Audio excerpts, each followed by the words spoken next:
ป่าหน้าเอาอาสาธาตีนจองห้องวัดเท่าแก่หนุ่มกำใจยิงต่างหลายอันปิน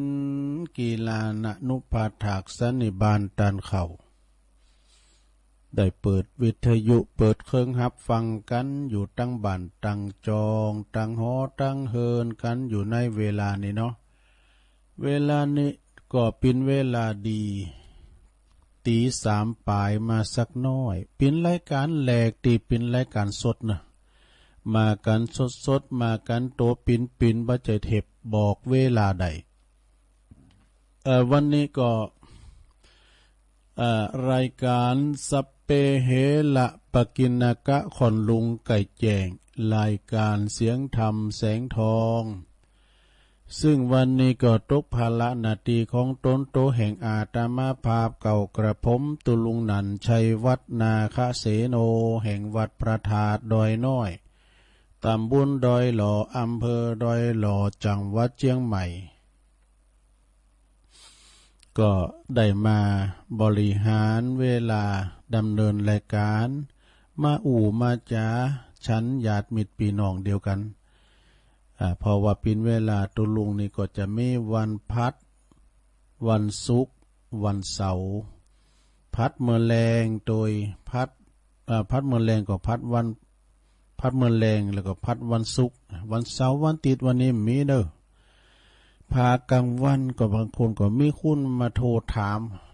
ตัวลุงออกรายการนะวันเนี้ยก็มันตึ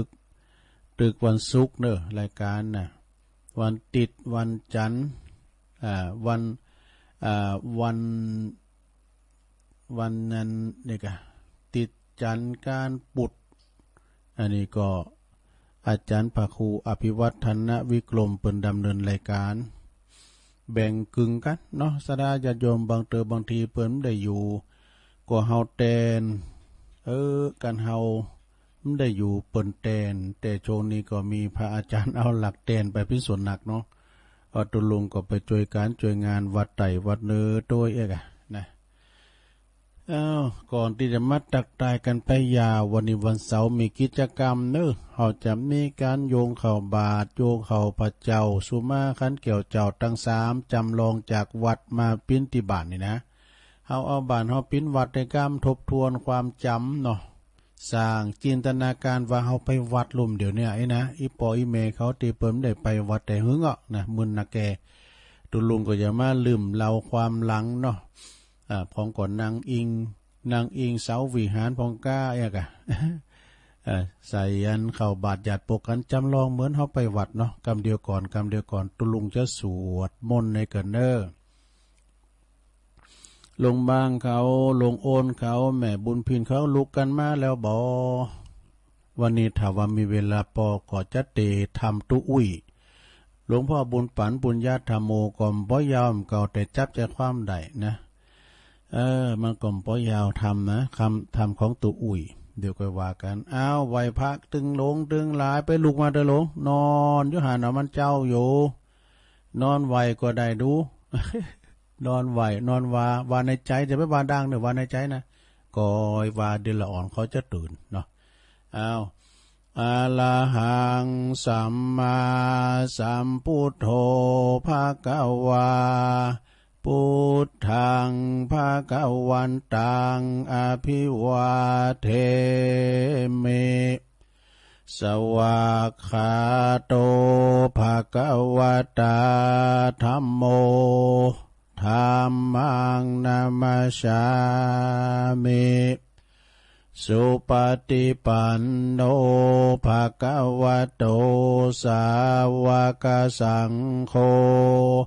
สังฆังนะมามินะโมตัสสะภะคะวะโตอะระหะโตสัมมาสัมพุทธัสสะนะโมตัสสะภะคะวะโต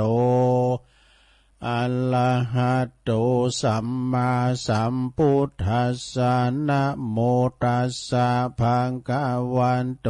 อะระหะโตสัมมาสัมพุทธัสสะ อิติปิโสภะคะวะอะระหังสัมมาสัมพุทโธวิจจาจารณะสัมปันโนสุขโตโลกวิทูอนุตตโลปุริสธรรมสารถิสัทธาเทวมนุสสานังพุทโธภควาติสวากขาโตภังกวาตาธัมโมสันติติโกอากาลิโกเอหิปัสสิโกโอปันนะยิโกปัจจตังเวทิตาโปวินโยเหติสุปฏิปันโนภะคะวะโตสาวกสังโฆอุจจุปฏิปันโนภะคะวันโตสาวกสังโฆยายะปฏิปันโนภะคะวะโตสาวกสังโฆสามิจิปฏิปันโนภะคะวะโตสาวกสังโฆ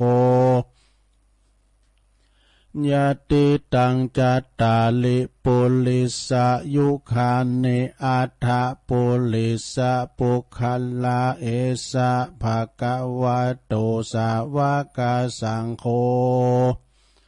อาหุนายโยปาหุนายโยตักขินายโยอัญจัลลิกาลานิโยอนุตตลังปุญญเขตังโลกัสสาติจะยันโตโปธิยามุเลสกายานังนันทิวัตตโนเอวังตวังวิจัยโยโหหิจยสุจยมังคะเลอปาลาจิตะปันลังเกสีเสปัทวิปุคเลอภิเสเกสปะพุทธานังอากาปะโตปโมทัตติสุนักตังสุมังกลังสุปาปะตังสุหุติตังสุขันโนสุโมโหโตจะสุยิทังพระมจาริสุปทักขินังกายกรรมังวาจากรรมังปทักขินังปทักขินังมโนกรรมังปณิทิเตปทักขินาปทักขินานิกาตวานะลาพันตัตเถปทักขิเนสัพพิติโยวิวัจจันตุสัพพะโลกวินาศตุมาเตภวัตวันตลายโยสุขิติงกายุโกภวะอัมภิวาตานาสิลิสานิจังวุตตาปัจจายโนจัตตาโลธรรมาวาทันติอายุวันโนสุขังปะลังเอาแล้วศรัทธาญาติโยมต่างหลายเฮาได้รวมกันสวดมนต์ไปแล้วเนาะสวดมนต์ไหว้พระไปปิ้นพุทธคุณธรรมคุณสังฆคุณบทสวดนี้ก่อนรับก่อนนอนสูตรก่อนรับก่อนนอนดีหนักแลนะก็ขอกุณพระติตไลรัตนะผ่านแผ่วพระแก้วเจ้าตั้ง3ประการจงได้มาปกป้องคุ้มครองรักษาครูบาอาจารย์พระมหาเถรานุเถระครูบาอาจารย์พระสงฆ์องค์สามเณรเจ้าอยู่กับวัดกะว่ามีสลีติคาได้อยู่ก้ำจูปูจาหรือว่าได้สืบทอดพระศาสนาจันลงพระพุทธศาสนานะเผยแผ่สัจธรรมคำสอนขององค์สมเด็จพระสัมมาสัมพุทธเจ้าได้ปิ้นเนื้อนาบุญนะเนื้อนาดี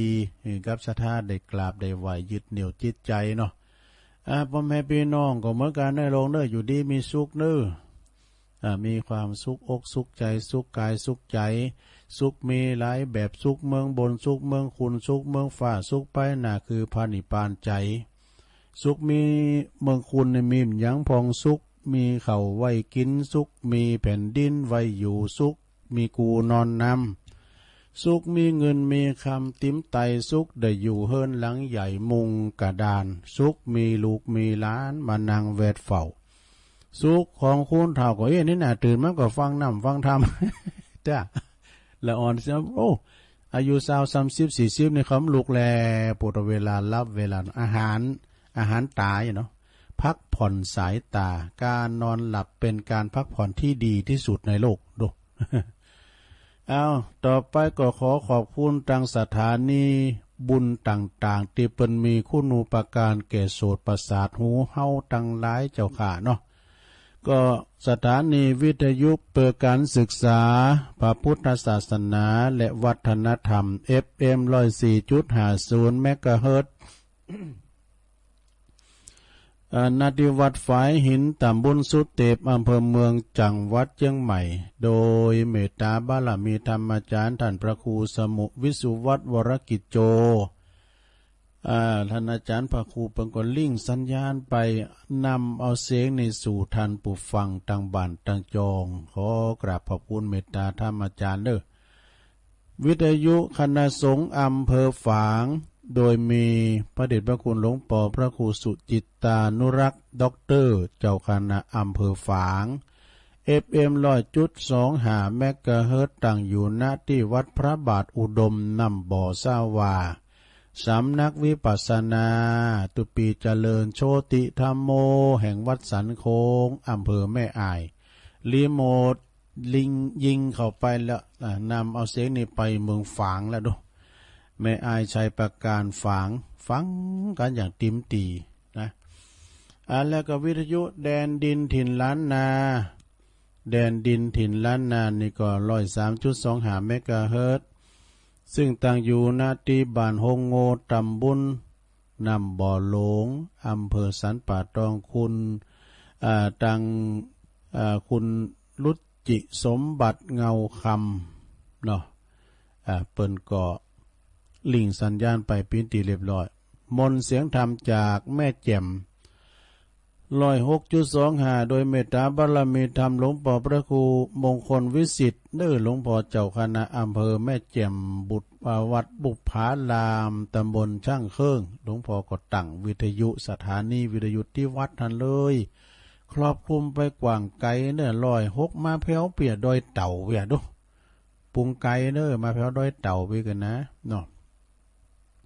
ก็ต้องขอบคุณท่านปละท่านปลัดอุทัยถึง2อุทัยน้อยใหญ่นี่เปิ้นจือเหมือนกันเปิ้นได้เป็นพระเจ้าหน้าที่ลิงสัญญาณไปพิธีเรียบร้อยนะแล้วก็89.50 บ้านทุ่งเรดิโอสันป่าตองโดยคุณพ่ออุดมพุทธวงศ์โดยบอดเตาแต่นั่นก็ยังมีสถานีคลื่น 101.75 เมกะเฮิรตซ์น่านฟ้าเรดิโอโดยปีอ้ายใต้โหเฮานอกคุณลุงนิรันดร์ปันดอนตองนี่เปิ้นปิ่นเจ้าของสถานีจะลิงในเวลา 3 โมงไปแก่ๆเนี่ยเปิ้นก็ลิงสัญญาถึง 8 โมงนะเนี่ย90.75 เมกะเฮิรตซ์สถานีวิทยุชุมชนคนเหนือเขื่อนตั้งอยู่ณที่บ้านดงดำอำเภอฮอดเนอครอบคลุมไปทางอำเภอดอยเต่าด้วยแล้วก็มีสถานี 91.50 เมกะเฮิรตซ์เหมือนกันเนอะวิทยุชุมชนคนนาน้อยนะโดยเมตตาบารมีธรรมอาจารย์ท่านพระครูสุจินนทธรรมด็อกเตอร์ท่านเจ้าอาวาสเนาะพอเฮาแล้วก็ 98.75 เนื้อคลื่นธรรมะของชุมชนวัดห้วยตองศักดิ์ตำบลคงเป้าอำเภอจอมตองโดยมีอาจารย์พระครูวาปีวรมานิชเจ้าอาวาสท่านอาจารย์ชวาลิศชยวังโส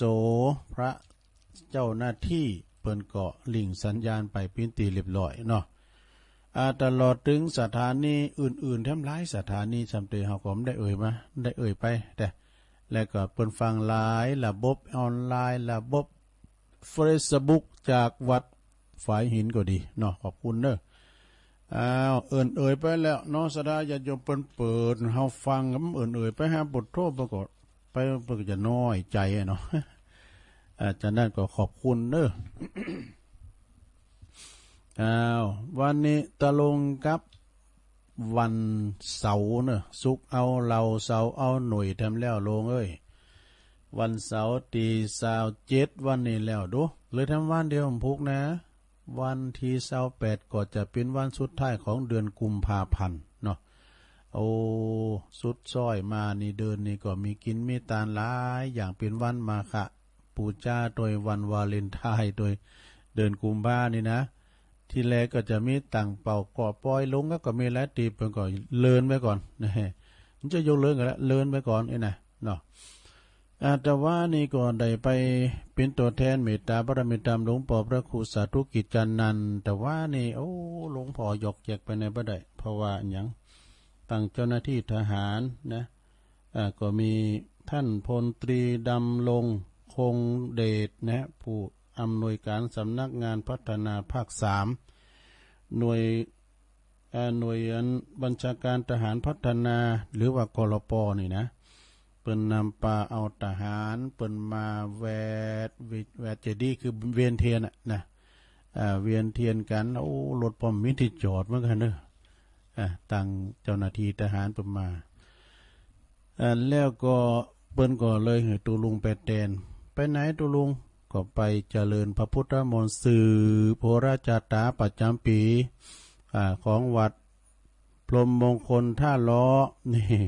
สืบชะตาเจ้าอาวาสโดยเจ้าสำนักเนาะท่านอาจารย์อริยทรัพย์ธรรมวโรนะเปิ้นก็ได้สืบชะตาถึงบ้านถึงจองหมดถึงศรัทธาโอ้ว่านี่ตั้งศรัทธาเปิ้นติมศาลาหอถามปอหลวงสุกนะจรัสศรีสุภาเปิ้นว่าก็ศรัทธาถึง100ตัวลุงเนี่ยสักประมาณ80-90เนี่ยแต่ศรัทธาเปิ้นไปวัดกันหลายหอศรัทธานะว่าหนึ่งในวันมาฆบูชาโดยเนาะจะสืบโหราจาตา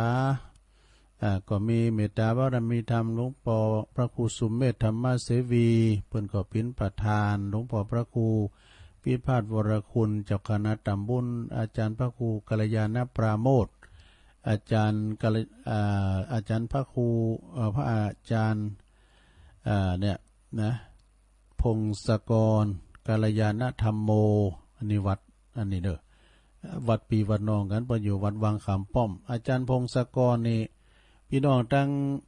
สันทรายก็ได้ยินอยู่ก็ว่าทุ่งปากเกร็ดนะเปิ้นอยู่หันโดอาจารย์พงศกรนี่เปิ้นเป็นคนนำเกิดหินเกิดหันนะเนาะแล้วมาปิ้นตุหลงแบบปล่อยหลง3ตื่อแล้วตุลุงก็ไปช่วยตุพี่น้องดอกนะพอหลังจากเสร็จจากตีหันแล้วชั้นเพนแล้วเนาะตุลุงก็ตีโตโหลดไปพวกตีวัดวังดินปอหลงสุกก็ไปสูงเนาะไปสูงไปตีวัดวังดินโอ้เป็นว่าเปิ้นซอกันคุณติมวัดติมว่าเฮ้ยซอของคณะไอจูคิมเองวันนี้เปิ้นจะไปซอที่วัดดอยแก้วต่อเนอะ วัดดอยแก้วเปิ้นก็จะมีงานเนี่ยคณะซ้อมคืนเนี่ยเดิมวานเปิ้นจะไปซอปุ่นต่อหลายปิงที่วัดดอยแก้วตำบลดอยแก้วอำเภอจอมทองแล้วก็ปิกมาคืนแล้วนี่ก็พอ3 ทุ่ม4 ทุ่มแล้วก็มาถึงวัดนะมากับอาจารย์พระครูอภิวัฒนาวิกรมนะปลงบัญชามาส่งมาถึงปากประตูปะปลงสุกทำแล้วอาสามาส่งก็เลยลดคุณละกัน ขอบคุณปลงสุกเนอะจรัสศรีสุภานะท่มขึ้นแล้วในสถาญาโยมทั้งหลายเปิ้นสวดมนต์ตันนี่นะปุดตดตันทิ้งเด้อตัวลุงดึงอันติมได้เนี่ยนักเลือดได้ โอ้เพิ่นก็สวดเก่งกันเนอะสถาญาโยมทั้งหลายเมตตาบารมีธรรมหลวงพ่อพระครูอุดมพุทธิคุณวัดโทโงก็ดีแล้วก็ท่านรองก่อนเน็ตเนอท่านพระครูสุจิตปัญญาลัตน์ รองเจ้าคณะอำเภอจอมทองวัดบ้านแปะได้รับสันทานุมัติกำไม้จากหลวงพ่อพระเดชพระคุณท่านเจ้าคุณพระสุวรรณเมธีด็อกเตอร์หลวงพ่อสุวรรณเมธีนี่เปิ้นมาแสดงธรรมเตธรรมมรดกพื้นเมืองตัวสวดมนต์ตันนี่ตันแต่น่ะมึนนะตัวโอ้ประมืนประกายปิ่นไปปิ่นมาแต่ตัวลุมจะได้คืนนะอยู่ตั้งลุมไปกะ ฟังครูบาอาจารย์สวดเป็นที่มนต์โ โอเมตตาบารมีธรรมครูบาอาจารย์ที่เปิ้นนางอธิษฐานนางปกปุกเสกนาประกอบไปด้วยท่านพระครูคัมภีรธรรมครูบาบุญเป่งด้วยวัดทุ่งปูนครูบาเปิ้นก็มาเจ้าหลวงพ่อพระครูสุนทรธรรมานุโยกในหลวงพ่อเจ้าคณะอำเภอดอยหล่อเขานี่เองเนอะหลวงพ่อวัดพระพุทธวัดพระธาตุโขงขาวไปเป็นพระเกจินางปกปุกเสกนี่นะนางอธิษฐานจิต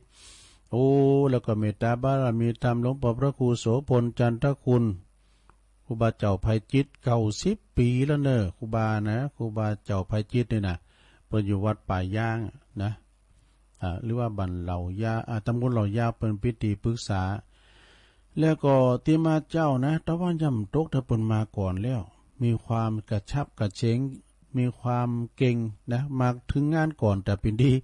โดยเมตตาบารมีธรรมหลวงปู่ครูบาบุญยังปุญญังกะโลโดวัดห้วยน้ำอุ่นเมืองลี่เปินมาเจ้าเฮา เนี่ยสถาญาติโยมทั้งหลายงานบุญวันนี้แฮมเด้อหัวใจงานนะก็เดี๋ยวหลวงพ่อก็จะลุ่งดอยไปแล้วกันเพิ่นจะไปไขตาพระเจ้าเมื่อเจ้านี่นะแล้วก็คือแล้วนี่ก็มีเตศน้ำเตศธรรมมรดกธรรมพื้นเมืองนี่เมตตาบารมีธรรมในพระเดชพระคุณหลวงพ่อท่านเจ้าคุณพระสุวรรณเมธีนี่เปิ้นเตศธรรมกันแหลกเปิ้นเตศธรรมสักกำเนี่ยมันพอ10 โมงแล้วเนาะตุลุงกับท่านพระครูก็ลุยหลายมาปีกไม้ก่อนพักผ่อนสายตา จะได้ตื่นเจ้าอีกแล้วก็ท่านพระครูสังฆลักษณ์ธนอัตเปิ้นก็มาเตศธรรมเมืองนะท่านอาจารย์พระธิการสมชายธรรมทิโนอันนี้เปิ้นอยู่วัดไร่พัฒนารามเนี่ยเปิ้นก็ไปเตศ3ผูก3กันแล้วก็มีสวดเบิกด้วยทำ1 วันทำ1 จุดเนาะเอา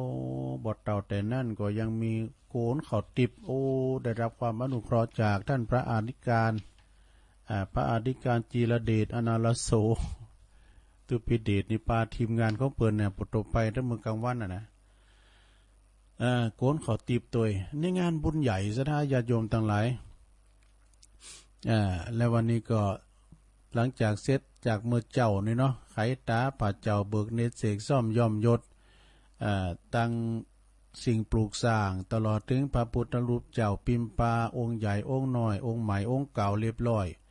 กินขอดตอนเต็มบึดนี่สถาญาติโยมเปิดก็จะมีการ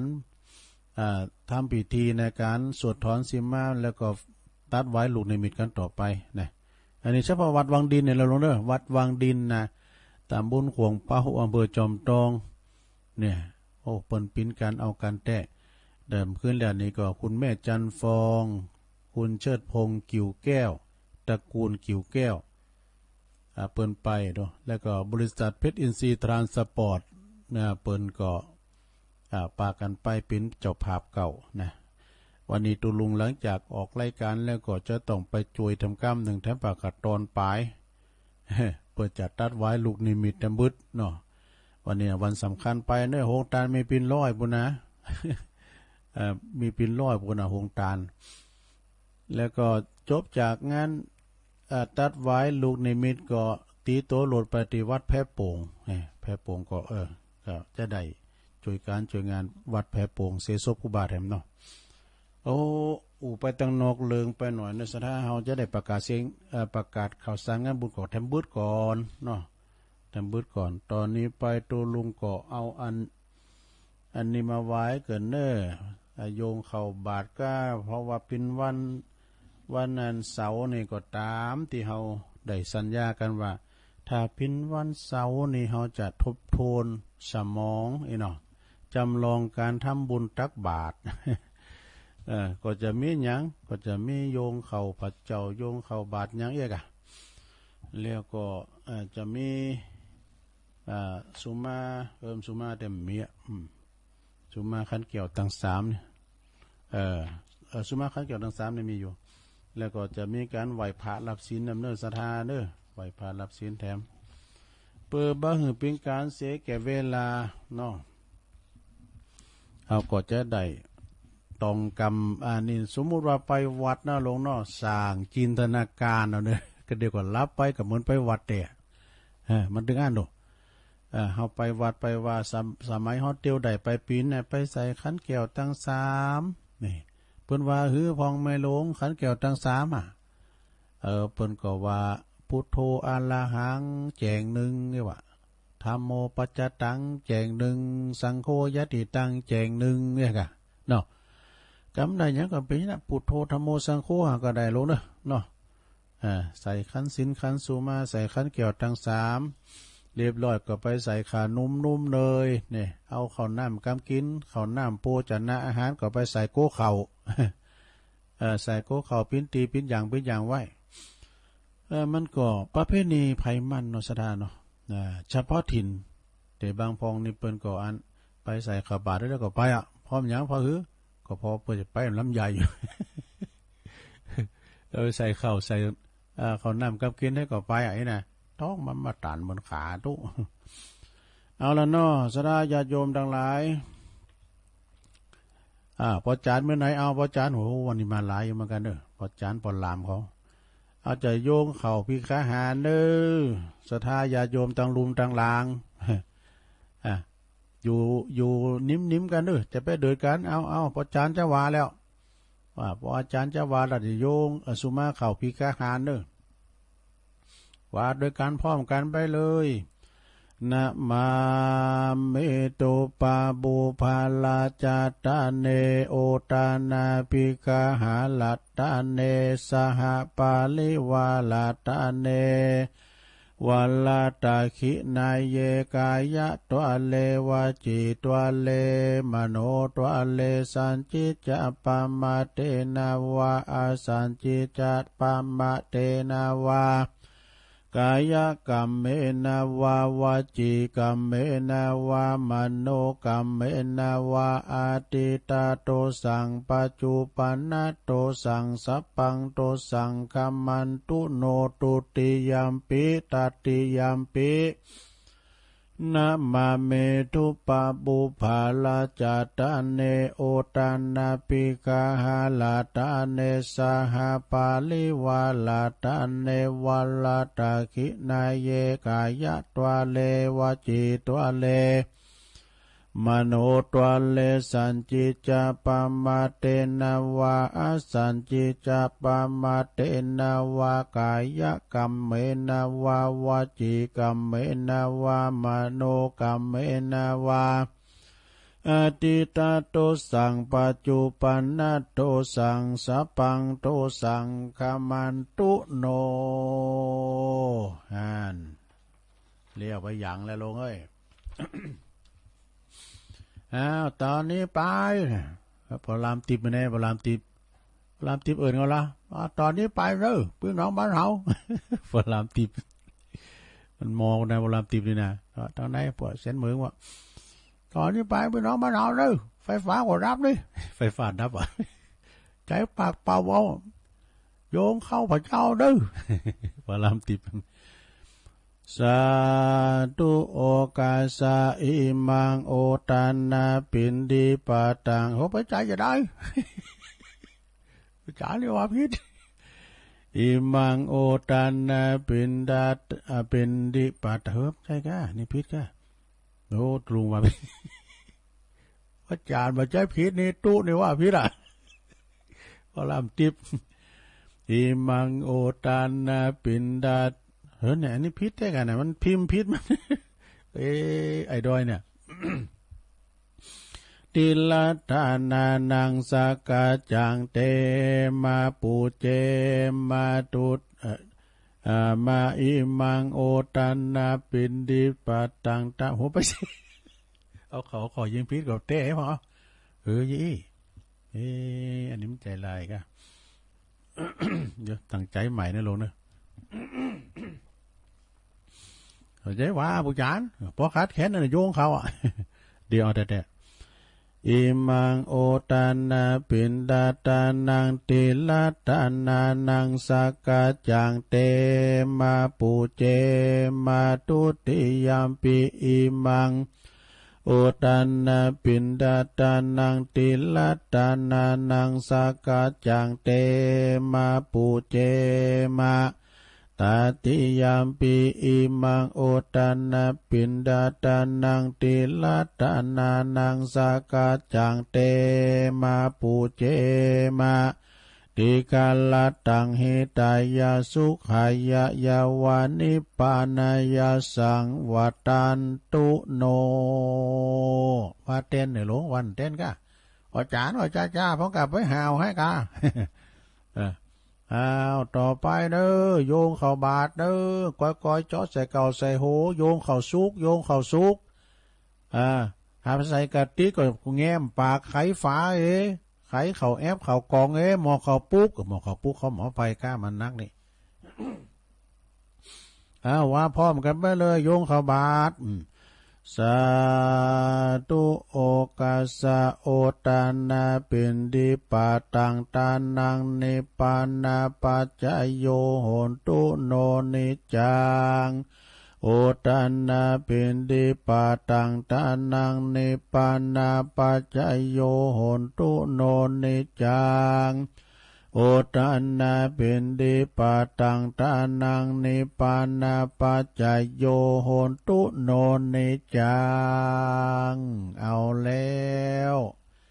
เอาปากันลุกเนอะลุกตื่นไปห้องลุกตื่นใจนะลุกจะไปใส่บาตร อันนี้หมายความว่าเราจำลองจากวัดมาในหลวงเนอะนึกภาพเอาเราสร้างจินตนาการเนาะนะสร้างภาพเอาเนาะ สมมติว่าเดี๋ยวนี้เขาไปวัดนี่กะหลวงโอ้ไม่ล้มได้ไปวัดแต่หึงมึนแล้วนี่ไม่หลวงเนาะเขาติดต่างติดเตงได้ไปตุลุงก็ซ่อมฝึกสมองโทนความจำเนี่ยกะโทนความจำสมัยเขาไปเนี่ยเขานั่งอิงเสาวิหารน่ะนะเขาจำลองเนาะก็เขาก็วาดมโนภาพนะหลวงเนอะไปเข้าแถวกันหน้าโฮงหลวงปุ่นเอาขยมไม่แน่มดบ่ได้เนี่ยขยมมาล้อมคำสีมาเมืองเขาเอาไว้ไหน ขยมก่อนมาเนาะจะชื่อเอ็มชื่อยังด้วยสหากากันละมั่งทางเป้เขารุ่นบาดาเนี่ยสมุไรข้าวสารกระสอบมีไหนสหามา เอาละเนอตอนนี้ยายแถวแล้วเนอสทาจะไปอู่กันละงับหาปากเกินไปเหลาขวัญกัน เจาะใส่เก่าใส่โหถอดแคบไปนึแล้วก็เจาะใส่เก่าใส่โหลำเปิงในจิตในใจว่าข้าวของข้าพระเจ้าขาวดังดอกบัวยกขึ้นเหนือหัวถวายแด่พระสงฆ์จิตใจจำนงตรงต่อพระนิพพานขอให้ถึงเมืองแก้วขอให้แคล้วบ่วงมารขอให้ทันพระศาสนาพระศรีอานในอนาคตการโน้นเทินนี่สาธุเอาละตินางก่อนลุกเนอครูบาเปิ้นเดินแล้วท่านพระครูเปิ้นเดินแล้วพันเนนเขาก็มีหลายเนาะไป2 บาท 3 บาทไปสักว่า2 ว่าก็ติมรุ่นบาทแล้วประกบเนอโอ้เขารุ่นบาทไว้คำเขาไปไหนน่ะเขาดังจ้าเลย มันแต่โกแล้วคนนี่ในลงเด้อกันเอาไปวัดนะเอามาไปปากกันดังเนี่ยเหมือนยิงอยู่แหละอู่กันดังโปรโตสาลุงหว่ำสาวปาลงกงกัง ก็กอยเยาะยองใส่บาทเนอลงเนอจะไปเอามือไปเลนถูกบาทเนี่ยเน้นก็กำบาทนี่กำฟ้าบาทไปเสียฟ้าบาทตกเด้อโตคืดนะ มันก่อนนี่เนาะคุณเถ่าว่าไปเสียฟ้าบาทตกเนยน่ะการฟ้าบาทตกใส่ตั้งดินนี่นะคืดนะหนึ่งกัวนี่ หลังจากที่ว่าใส่บาทมาแล้วเนาะใส่บาทมาแล้วเอาเข้าไปในศาลาวิหารเด้อท่านพระครูพระเนนเป็นนั่งอยู่อาสนะสงฆ์ติดเต็นบุญแล้วเนาะศรัทธาเขาจะเข้ามาด้านในไปปิ้นโหงมันไหนแคบไผว่าปัดไปไหน มันนั่งด้านในไปเด้อยอบนั่งยอบย่างไปอู่กันดังนี่จะเริ่มพิธีแล้วจะเริ่มพิธีแล้วเด้อตอนนี้พอลงไม่เห็นจะอู่อู่กะบ่อู่ด้วยเวลามันน้อยดีเหมือนกันนะต่อไปก็ขอเล่นเจิญประโลงเฮาเด้อ ผู้ใหญ่บ้านเฮาปิ่นประธานในการจุดเทนถูปูจาพระรัตนตรัยปุรามจุดสนุนเลยเตียนสนุนจิเลย เอาซะดาเฮาเด้อตอนนี้ปอหลงเปิ้นกะลังจะจุดเด่นเนอปูจาพระแก้วเจ้าทั้ง3ประการพระรัตนตรัยหมู่เฮาเจ้าขาดทั้งหลายน้อมจิตน้อมใจเนอพอครูโอนเปิ้นว่าเปิ้นว่าใจดีเป็นพระพุทธ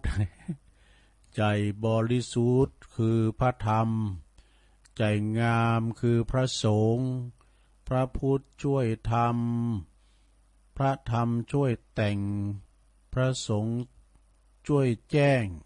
เราคือแหล่งทำคุณงามความดีกันเนี่ยเอาจิตเต้นเรียบร้อยเอาผู้ช่วยเกียนขันศีลกำเกียนขันศีลตุลุงทากำเกียนขันศีล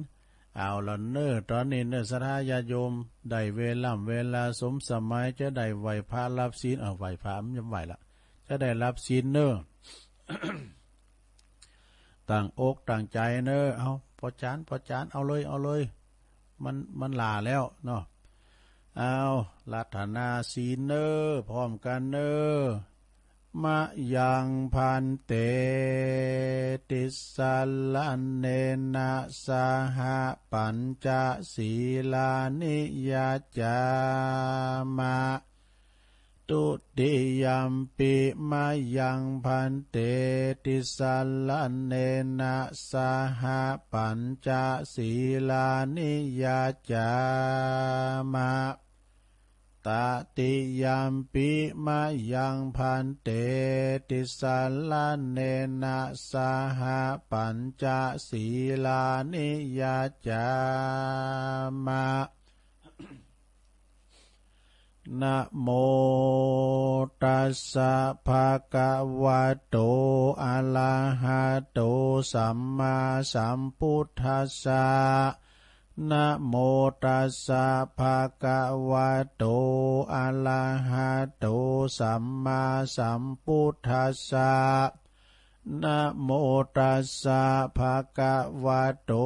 อะระหะโตสัมมาสัมพุทธัสสะ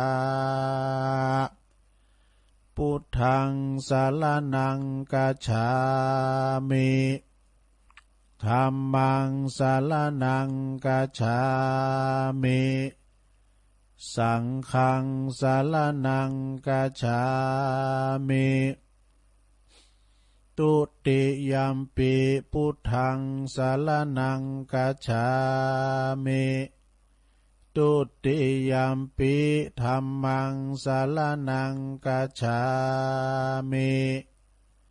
ตุติยัมปิสังฆังสรณังคัจฉามิตติยัมปิพุทธังสรณังคัจฉามิตติยัมปิธัมมังสรณังคัจฉามิตติยัมปิสังฆังสรณังคัจฉามิติสรณะคัมมานังนิทิตังปานาติปาตาเวละมณีสิกขาปะทังสมาธิยามิอทินนาทานาเวละมณีสิกขาปะทังสมาธิยามิกามเมสุมิจฉาจาราเวละมณีสิกขาปะทังสมาธิยามิมุสาวาทาเวละมณีสิกขาปะทังสมาธิยามิ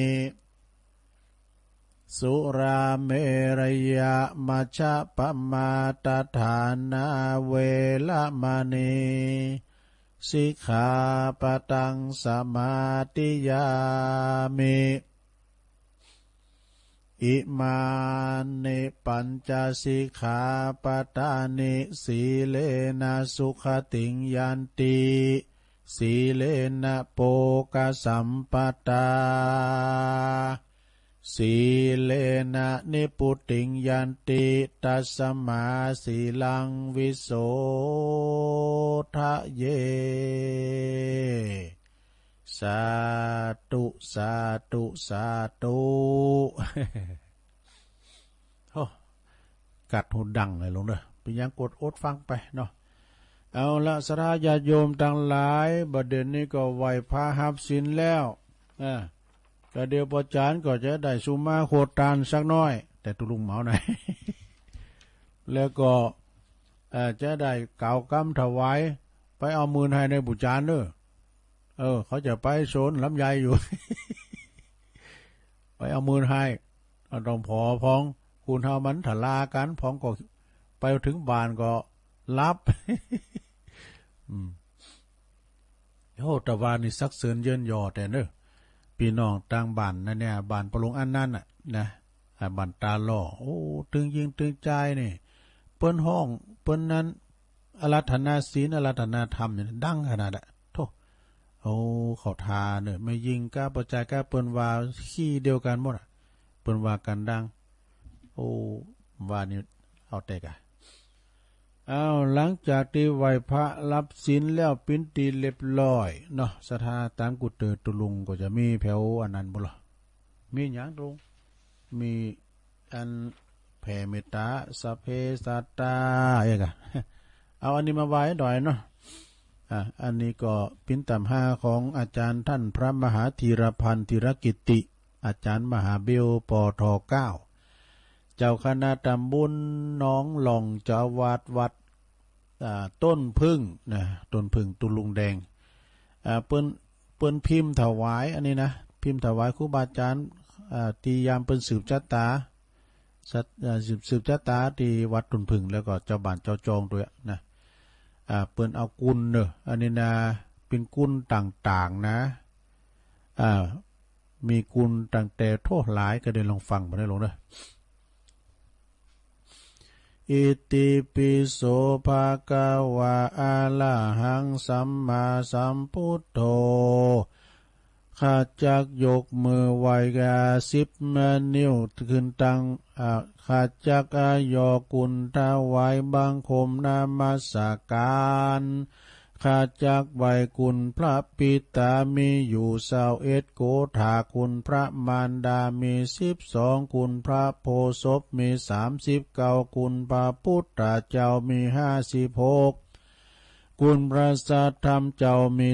38คุณพระสังฆเจ้ามี14คุณพระอาจารย์มี13คุณพระกรรมฐานมี8คุณพระคงคามี12คุณพระธรณีมี21คุณมีตั้งคุณพระเพิง6คุณพระพาย7คุณอากาศมี10คุณอักษรมี4คุณอักขระมี33คุณมีคุณมีตั้งคุณศีล5คุณศีล8คุณศีล10คุณ200คุณศีล227คุณพระยาพระนายานคุณปัญญานโสดคุณโสดาสกิตากะอนาคาอรหันตามรรค4ผล4ลมเป็น8คุณนิพพาน1ลมเป็น9คุณสัจจะปาลามีคุณปาสินทะคุณปาลามีตังคุณ84,000พระธรรมขันธ์คุณพระตาไหลคุณพระตาพระไตรปิฎกมีคุณไปนอกคุณไปในคุณพระฤาษีตาไฟคุณพระฤาษีหน้าไหลคุณพระฤาษีหน้าลอดคุณพระฤาษีตาวัวคุณพระฤาษีสมเมอนาถดาบทคุณพระฤาษี108พระองค์สลีสัพพัญญูโอ้ดังแตนสาลีลิกาธาตุสาธุเจ้าเจดีมีตังคุณไม้สาลีคุณอาคายานคุณพระบาทคุณพระธาตุคุณพระมหาโมคคลานาเถรคุณพระสาลี พระคุณพระศรีสมสามเณรคุณพระมหากัจจายานาเถร กุณพระตินิธิเถมี13กุณพระวิหารมี24,000จักกรวาลขออย่าได้มีมารมาผจญด้วยเตจกุศลที่อันผู้ขาดทั้งหลายได้ไว้อย่างคุณพระปิตาคุณพระมารดาคุณพระอุปชาและก็คุณอริยครูบาอาจารย์นั่นจุงจะมีสิทธินั่นจุงจะมีใจยาสิทธิแก่ข้าพระเจ้าทั้งหลายแต่เตอสัพพทาภาวันตุเมพุทธหิมรอดรู้อ่านยากเหมือนกันเด้อเอาจริงไปเขียนตัวจะใหญ่นะตุลุงมันอ่านหนังสือจ้า เอาจบไปแถมอย่างหนึ่งซะได้เนาะยังมันมีกุลโมดกุลเข่ากุลน้ำกุลลมกุลไฟกุลพัดธาตุทั้งสี่ดินน้ำไฟลุมเปิ้นบัดนี้แจงฝ่าแจงฝนแจงลุมวะ มันจังย้อนเข้าโต๊ะเก่าไว้แล้วประมาณนั้นตอนนี้ไปสราญาโยมเอานี่มาลำดับลำดาโอ้ดูขนาดลำดับลำดามาอีนี่พอจะถึงตี 4แล้วดูหลวงพ่อพอลุงดอยไปแล้วพอจะไปสูตรไขตาผัดเจ้าตุลุมจะส่งไปทีมพี่ยังวันนี้วันเสาร์พันเดนเขาอยู่ หลวงพ่อก็ไปตอนเจ้าน่ะบึดก็ปีกมาบึดก่อนนางฮัททับบาทก็เปิ้นก่อนนี่มุนตุน้อยไปตุลุงถึงจะได้เข้าไปที่ด้วยตกหลอกกูกรรมอยู่ตั้งลุมหากะเอาอันนี้มากำเนื้อกระจกสองกำเนื้อสระเนื้อกระจกสองกำคือการกระทำมาเดียวเนี่ยเฮาอันอยู่ปัจจุบันนี่นะมันมีติมาติไปพังพองก่อตุกไล่เข็นใจบางพองก่อลำรวยมังมีสีสุขบางพองก่อตุกผานกันอยากนี่นะมันมีติมาติไปเหตุมันเกิดก่อนผลมันมาอย่างอี้นี่นะเนาะเหตุใดชาตินี้ปอแม่ปีน้องตึงอยู่พร้อมหน้าพร้อมตาบุตรเป็นครอบครัวใหญ่หรอกเหตุได้เชื่อว่าอยู่กันพร้อมหน้าพร้อมตาถึงลูกเต่าเหล่าล้านเลี้ยนล้นนะมีการเป็นปึกแผ่นหักกันแป้งกันเหมือนปีเหมือนน้องแต่เต็มพิษพ้องมองใจกันลูกหลานนะเปิ้นก็ว่าผลจากจาดก่อนนี่ได้เกิดคุณไล่ญาติว่ะคุณตกอยากลำบากคุณไล่ญาติขาดมิตรนี่นะเนาะแต่ปางก่อนนี่เปิ้นว่าอีนะหลง แต่ปางก่อนนี่หากผู้ใดเคยได้จุยหากว่าผู้ใดเคยหือเกตนะหือเกตแล้วก็ปฏิบัติต่อคุณไล่ญาติขาดมิตรเนาะไล่ญาติขาดมิตรเป็นอย่างดีคือโดยเปิ้นเป็นอย่างดีเล่าครับว่าเปิ้นนี่เป็นคุณเท่าเทียมกับตนกับคุณเฮาเนี่ยก็เหมือนญาติเฮาน่ะบ่เคยกึดจะดูถูกดูหมิ่นดูแคลนบ่เคยไขโหเลาะเยาะเย้ยนะคุณที่บุคคลที่เปิ้นไล่เข็นใจไล่ญาติขาดมิตรนะนุงเสื้อปุดเสื้อขาดก็ดีบ่เคยเยาะเย้าเปิ้นบ่เคยอันไปดูถูกดูแคลนว่าเปิ้นปิ้นกำผ้ากาไอ้น่ะบ่เคยขับไล่ขับพักไสไล่สูงอีดอกแต่ก็กับมีความอบอ้อมอารีนะและก็ยินดีจวยเหลือเกิดกูลพวกเขาอยู่สมควรนี่อันนี้นะจัดแต่ฟังก่อนนะซะถ้าเคยจวยมาอย่างนี้นะในชาตินี้เนาะในชาตินี้ผู้นั้นจึงมีความอบอุ่นและก็บริบูรณ์ไปด้วยพ่อแม่พี่น้องญาติมิตรลูกหลานโอ้ยติมบ้านติมจ้องโดยความสมัครสมานสามัคคีกลมเกลียวกันว่ะกลมเกลียวกันแล้วก็ช่วยเหลือเกื้อกูลกันโดยดีตลอดไปผู้นั้นก็จะบ่สามารถนะผู้นั้นก็บ่มีวันที่จะเป็นคุณกำผ้าขาดปอขาดแม่นี่บ่มีวันที่ว่าจะอยู่โดดเดี่ยวไล่ญาติขาดมิตรเลยในครอบครัวก็จะมี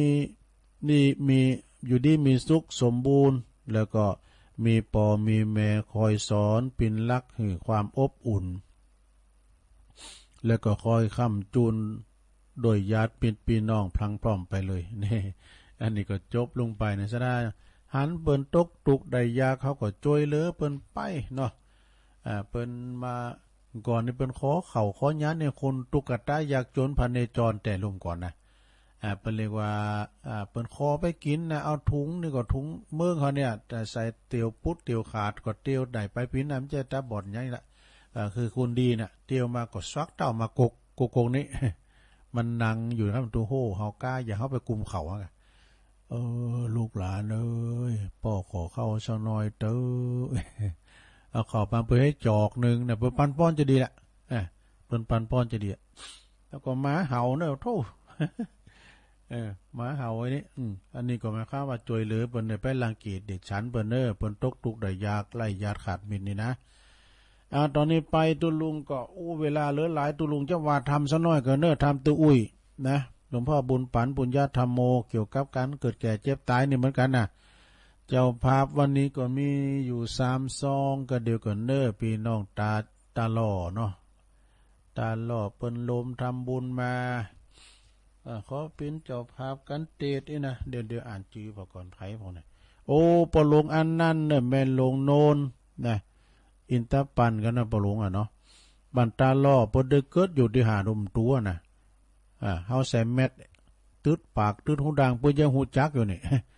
ตุ๊อันป้อหอมกันเตดนะขอบคุณปลงอันนั้นแม่ลงโนนจากตาล่อนะเป็นเจ้าภาพกันเตดแล้วก็แม่บัวคำจาใจพร้อมลูกหลานตานเต่าเนี่ยแต่ตานนำตานทำการทำนี่ปานสูตรเนี่ยตุลุงยิบพิษไหมกันเนี่ยเอานี้ก่อนเนาะวันไหนวันตาก่อนได้ซอหาปุตหมูกะมาไล่โลดโผนมาไล่โผดโลกานี่ปานสูตรไม่ได้พอดูว่าอันไหนกินบ้อมแล้วกันเนี่ยเปิ้นขอฟังทำเนี่ยเปิ้นก็อย่างว่าเป็นมิตรรักฟังเพลงเปิ้นก็ฟังเพลงนะอันนี้มิตรรักแฟนทำหน่อย มิตรรักแฟนข่าวก็ปีนั้นปอมเนาะแม่โบคำจาใจเปิ้นก็พร้อมครอบครัวเปิ้นจัดต้านทำอุทิศบุญกุศลแผ่พายแย่บุญยังจิตตดวงวิญญาณของนายอำนวยจาใจนี่นะเนาะตานไปหานายอำนวยจาใจตาหล่อแล้วก็มีเนี่ยนี่ปานสูตรนำแล้วอันนี้ก็แม่ขันแก้วแสนดังใจพร้อมด้วยครอบครัวตะต้านนำต้านทำอุทิศบุญกุศลไปหาจิตตะดวงวิญญาณของปอติบแสนดังใจแถม1ผูก1กันนายศักนางแสงจันทร์อินทยศนิตาหล่อเหมือนกันรวมบุญกุศลด้วยการโดยขอบคุณแล้วก็เจ้าภาพกิตติมาซักตัวปีอาจารย์ปาจันเน้นหลักเป็นว่าปอสมศักดิ์แม่จันเพนแม่วันเพนขาวเตี้ยบันตาจ้างเวงน้องหลองแม่เพนนี่นะเปิ้นก็พิการทางแขนขาเหมือนกันนะแต่ว่าเปิ้นใจบุญเนี่ยเป็นผู้ที่ว่าเป็นผู้ที่หุ้มกินนมตาลนะเปิ้นก็เป็นคนสู่ชีวิตเหมือนกันแม่เพนนี่นะเป็นสะพานบุญด้วยเปิ้นจะขออุทิศบุญกุศลต้านทำไปหาจิตตาดวงวิญญาณของป้าอุ้ยน้อยปานไม่อุ้ยเงินจีนาอิแล้วก็นายอเนกชัยกวินตานไปหาปอสอนชัยกวินตัวนี่ก็พินจะภาพรวมถึงหลายถึงมนสะดารวมถึงไผได้หอมกันเต็มหอมกันไว้พินหยังก็หอมถึงได้ฟังทุกอิริยาบถสีนั่งนอนยืนเดินเนาะสะดาพอฟังกันตามสะดวกสบายจะไปเสียเวลาก็เดียวก็มีรายการอื่นต่ออยู่ตัวปรุงก็ติ๊กว่าจะไลฟ์นะ มีเพราะนิทานมาเนาะแต่เต้นวามพุ่นเอาว่าทำให้กันลงทำตุอุ้ยหลวงพ่อบุญปันปุญญะธรรมโมวัดแม่โป่งดอยสะเก็ดนะโมตัสสะภะคะวะโตอะระหะโตสัมมาสัมพุทธัสสะยาดิสังวัมปะเตปิจังตาติสังลัมปะเตปะลังกัลยาณกาลีกัลยาณังปาปะกาลิจะปาปะกันติสาทะโวดุลาสะปุริสะตังลาย ตั้งหญิงใจหนุ่มเทาอันมีศรัทธาเก้าเป็นประธานมิใจบ้านผ่องแผ้วรับศีลแล้วฟังธรรมนะจงดาจำแต่ตนติดสืบสนถึงปายาจักบรรยายบอกกล่าวเฮรู้ข่าวกองดีถึงการเสียผีศพซากอันนักปราชญ์เจ้าหากสอนปันเฮปาการมวลหมู่ใดพร้อมได้พลัมรู้ตามลายว่าเมื่อมีคนตายกลาภาคลาศพซากกายยาจุมวงศาพี่น้องอันอยู่ในแห่งห้องปลายลางเป็นทุกข์ขังเศร้าโศกไม่ร้องลำให้อะไรเลี้ยวก็ยังร้องลำให้อะไรถึงคนที่ตายกลอยกลาดบ่ได้ขาดเสียคนพรังพ้องก็มาทานลนไม่เอาบ่กินสุกโศกโศกเศร้าล้ำอาวรณ์ชักหลับนอนก็บ่ได้มีแต่ร้องไห้คืนวานย้อนหวานลักกันน้ำบ่อพรากต่อคนตายจากไปนาเป็นนาดังว่าอกจักแตกย่อยยาแยกเปปางนักปราชญ์เจ้ายังกล่าวไว้จุงเฮได้จำหมายว่าเมื่อมีคนตายกลายกลอยกล้าชีวิตขาดเป็นผีญาติกามีมวลหมู่ลูกเต้าอยู่เป็นจุมเวทล้อมสุ่มร้องไห้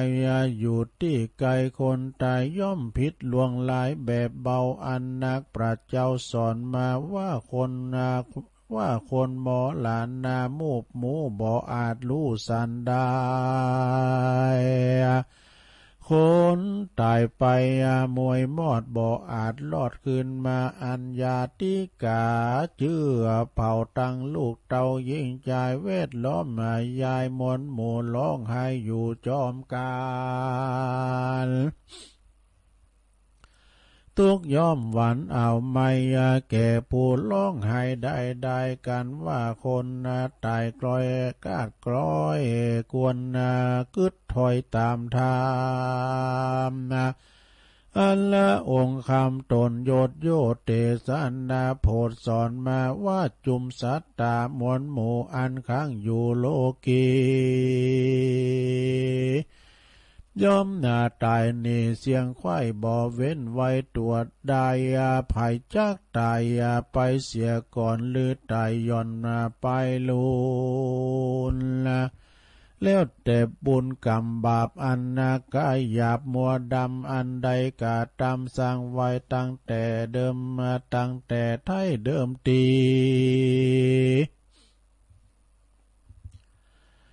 ถึงจักเป็นเศรษฐีมั่งเต้าเป็นเต้าเจ้าผาปาลาคนอนาถากันยาคนทุกข์ลำบากเข็นใจคนมีไว้หนุ่มเนาคนแก่คนเฒ่าจันลาคนฮึกหนาใบบอดคนบ่รู้ว่าก่อตั้งธรรมคนใจมัวดำเอาไม่ย่อมจักตายเสียงไข้เดดีลีแม้นว่าจักเนลิซอนไปอยู่ที่บนหนอยู่บนไปบนอากาศอยู่ต้องตัดวังใสหรือว่าอยู่ในแม่น้ำอยู่เถื่อนถ้ำคูหาอยู่ดงนาป่าไม้ก็บ่พ้นได้มาเป็นหมายอันว่าความตายมูบหมู่ย่อมมีอยู่เยาะยามวานย่อมดับขันมวยมอดบ่อลังบ่อลาค้างลอดเป็นตาลาหันคนมอลานานั่นใส่ควรกึดไข่ตามธรรมว่าการไข่กำล่ำถอยหรือว่าได้ต่ำก้อยมองขีบ่อใจกองดีสักหยาดบ่อใจกองนักปราชญ์สอนปาน กวนปากันสร้างก่อตั้งนาแต่ตาตั้งบุญเฮตานนุนเขาน้ำวัตถุพร่ำปัจจัยฟังทำไปอย่าบ่ได้ขาดหลังน้ำหยาดไปหาผู้หมอละนามวยมอดบุญนาไปลอดจูโนนย่อมเป็นกุลอันใหญ่ปาหือใดเจยบานแท้ปาการหนึ่งเราขอคนหนุ่มเท่ายิ่งใจอันนั่งยายมวลหมู่จงพรำรู้ตามลายอันนาจักใดกาตามเลิกซากตามเการากประเพณีส่วนการว่าทำบุญในอดีตนั้นโสดย่อมเป็นประโยชน์ลวงหลายแก่ผู้ตายมวยมั่งอาการกวนจักก่อสร้างต่ำมีส่วนว่าดนตรีปีป้าตั้งนาตั้งภาษาลังกายเครื่องป่าดับหลายนั้นใส่ไฟย่อมไม่ได้ประโยชน์หลายน้อยใหญ่งามบ่อหอนใดมีมาเยอะงามตาเอานาไต่ลุมฟ้าเมืองคนส่วนจิตใจตนนั้นเราล้อนไม่เอาเครื่องงามองขีคุณละคนโลกีโลกไตตวนนาไข่ยิ่งใจกันว่าวำวายมวยมั่งจากโลกกว้างสงสารสายวงวานพี่น้องตังเปือนป้องวงใหญ่ป้ากันไปพร้อมนาส่งถึงป่าจ้าเสียพีก็ปากันนี่ปีกปอกไหวนาออกขึ้นมาส่วนว่าพลมอละนานั้นใส่สร้างกรรมไว้ได้สันได้กรรมก็จักป่าไปสู่เขตตามเก้าเหตุเดิมตีดังบาลีแต่ไตอันนักปราชญ์เจ้าวาเทศนาไว้ว่าอย่าที่สั่งว่าปาเตปิจังตาที่สั่งลามปาเตปะลังกัลยาณกาลีกัลยาณังปาปะกาลีจะปาปะกังดังนี้ไขกล่าวที่เป็นไตว่าปุกกันละผู้ใดนั้นใส่สร้างกรรมไว้สันใดกรรมจักไปตอบใส่หือใดร้ายและดีอุปมาเมดังนี้เราคนเราหวานเม็ดเขาว่าลงดินกันว่าอาจินเงยงอกเม็ดเขานั้นออกเป็นกาบอกกายเป็นยาคลอมคาอุปมาดังคนโลกลาสงสารเมื่อเมใจหานกายหยาบกาทำบาปมัวดำบาปก่อจักนำตกทอดลงสู่ยอดลงสู่รอดอาเวจีกันกาตำดีแก่ก่อสร้างแต่ถ้าตั้งบุญจักหนุนส่งยู่ฮือไปสู่สวรรค์หรือภัยผ่านไปลอดเวียงแก้วยอดมหาเนลปานนั่นจุงจักเมเตียงแต่เดเลเนติตังขียาสังวันนาวิเศษจาห้องเหตุยังทำคำสอนปงโซบก็บางกลมโสมเรสเด็ดเลี้ยวเต้านี้ก่อนแลสาธุจบลงไปลงเอ้ยดังมันเต้นนะก็เอานางมืนนะน้ำเจ็บไข่เนี่ยนะลุงเอานางมืนขีดดังมาขีดเต้นก็เดียวกับลุงอ่ะเนาะโอ้น้ำมันวันนั้นเปิ้นเอาหือมามีไหนอ่ะอันนี้ก็เป็นธรรมกล่อมเด้อศรัทธาญาติโยมทั้งหลายนำธรรมคำสอนขององค์บวรสัมมาสัมพุทธเจ้ามีนักมีหลายอย่างเจ้าเพราะว่ามี84,000พระธรรมขันธ์กันดูมีนักมีหลายอย่างที่ว่าเปิ้นเทศจบเทศติมอย่างเปิ้นเทศมื้อคืนแล้วเนี่ยก็ศรัทธาเปิ้นเทศธรรมเมืองปฐมสมโพธิผูกหนึ่งแล้วก็ธรรมจักรปวัตนะสูตรผูกหนึ่งแล้วก็ทำพุทธาภิเษกทำตั้งหลายเหล่านี้นี่เปิ้นเป็นธรรมที่ว่า เสกซ่อมยอมยศนะเสกซ่อมยอมยศก้าเนี่ยทำที่เปิ้นเอาเข้าพิธีบทพระเจ้าก้านะสวดเบิกก้านะอันนี้ก็หลายเนอะสระแล้วก็ทำที่ตุลุงเตนเนี่ยมันเป็นธรรมเกี่ยวกับสรีระสากศพเฮาเนี่ยนะเฮาได้ช่วยกันส่งสการต้านขาบเนาะอานิสงส์หนักกำแล้วแหละอย่างที่เปิ้นเราว่าไว้ได้บอกไว้ว่าเฮาได้ไปช่วยกันช่วยงานเนาะช่วยงานศพงานสากก็ดีนะแล้วไปปรุงอนิจจังไปพอเปิ้นปิ้นแบบอย่างเจ้าภาพเปิ้นจะเยอะจะได้พองเลยนะโอ้เหลือแถมคืนเดียวเนอะซะนะไปพอกันเนอะที่วัดแพะโป่งบุญนกฮัสดีลิงเนอะโอ้ยงามเมื่อคืนไฟส่องแถมซ้ำงามพอยังจะบินจะซ่านเลี้ยวไปเลี้ยวมาหมุนงงแผบหูแผบตาเหมือนมีชีวิตจิตใจเลยฉะนั้นก็คืนนี้คืนสุดท้ายก็ไปพอยเนอะไปพอยตีวัดแพะโป่งนะสะท่าเมื่อคำยำคืนไปพอก็ปิ้นทำแบบหนึ่งแล้วก็ทว่า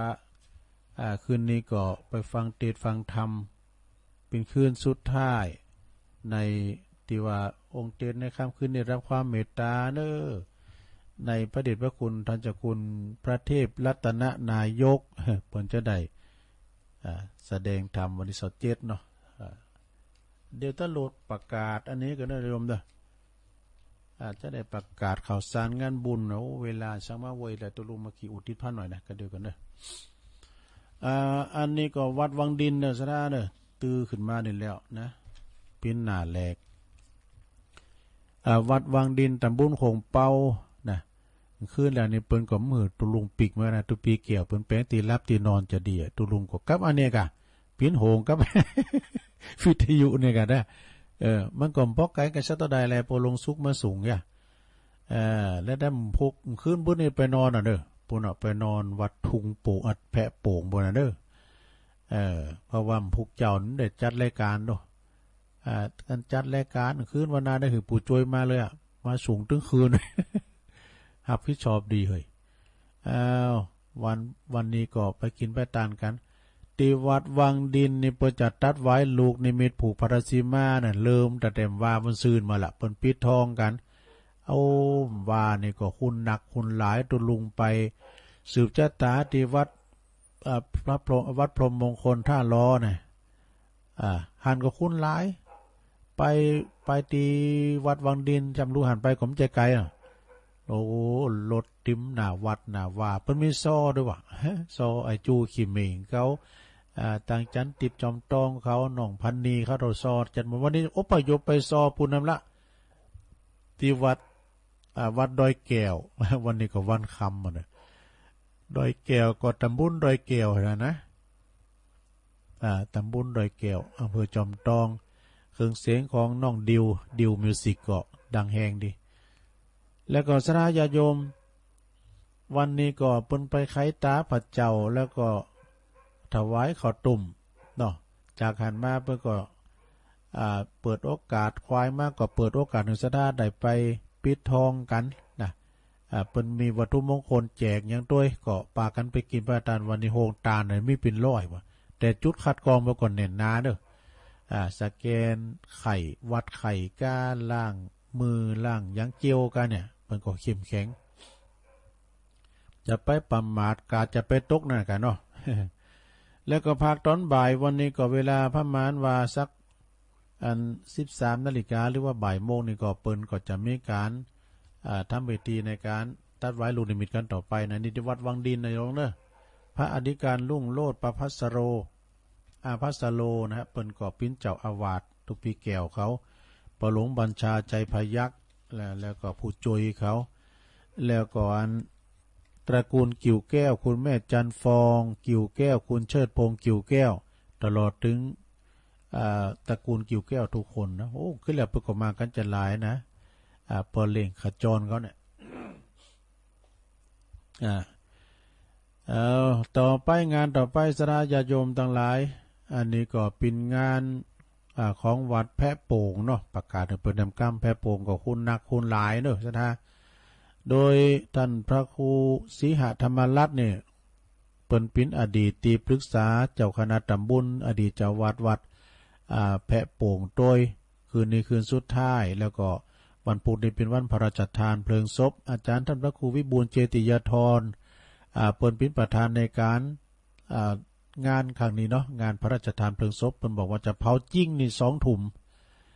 แล้วตอนเมื่อแรงก็เผาหลอกก่อนนี่นะเมื่อคืนก็ไปพอเนอะบอกไฟกามสังกาเนี่ยเปิ้นก็จะเผาประมาณ2 ทุ่มนะ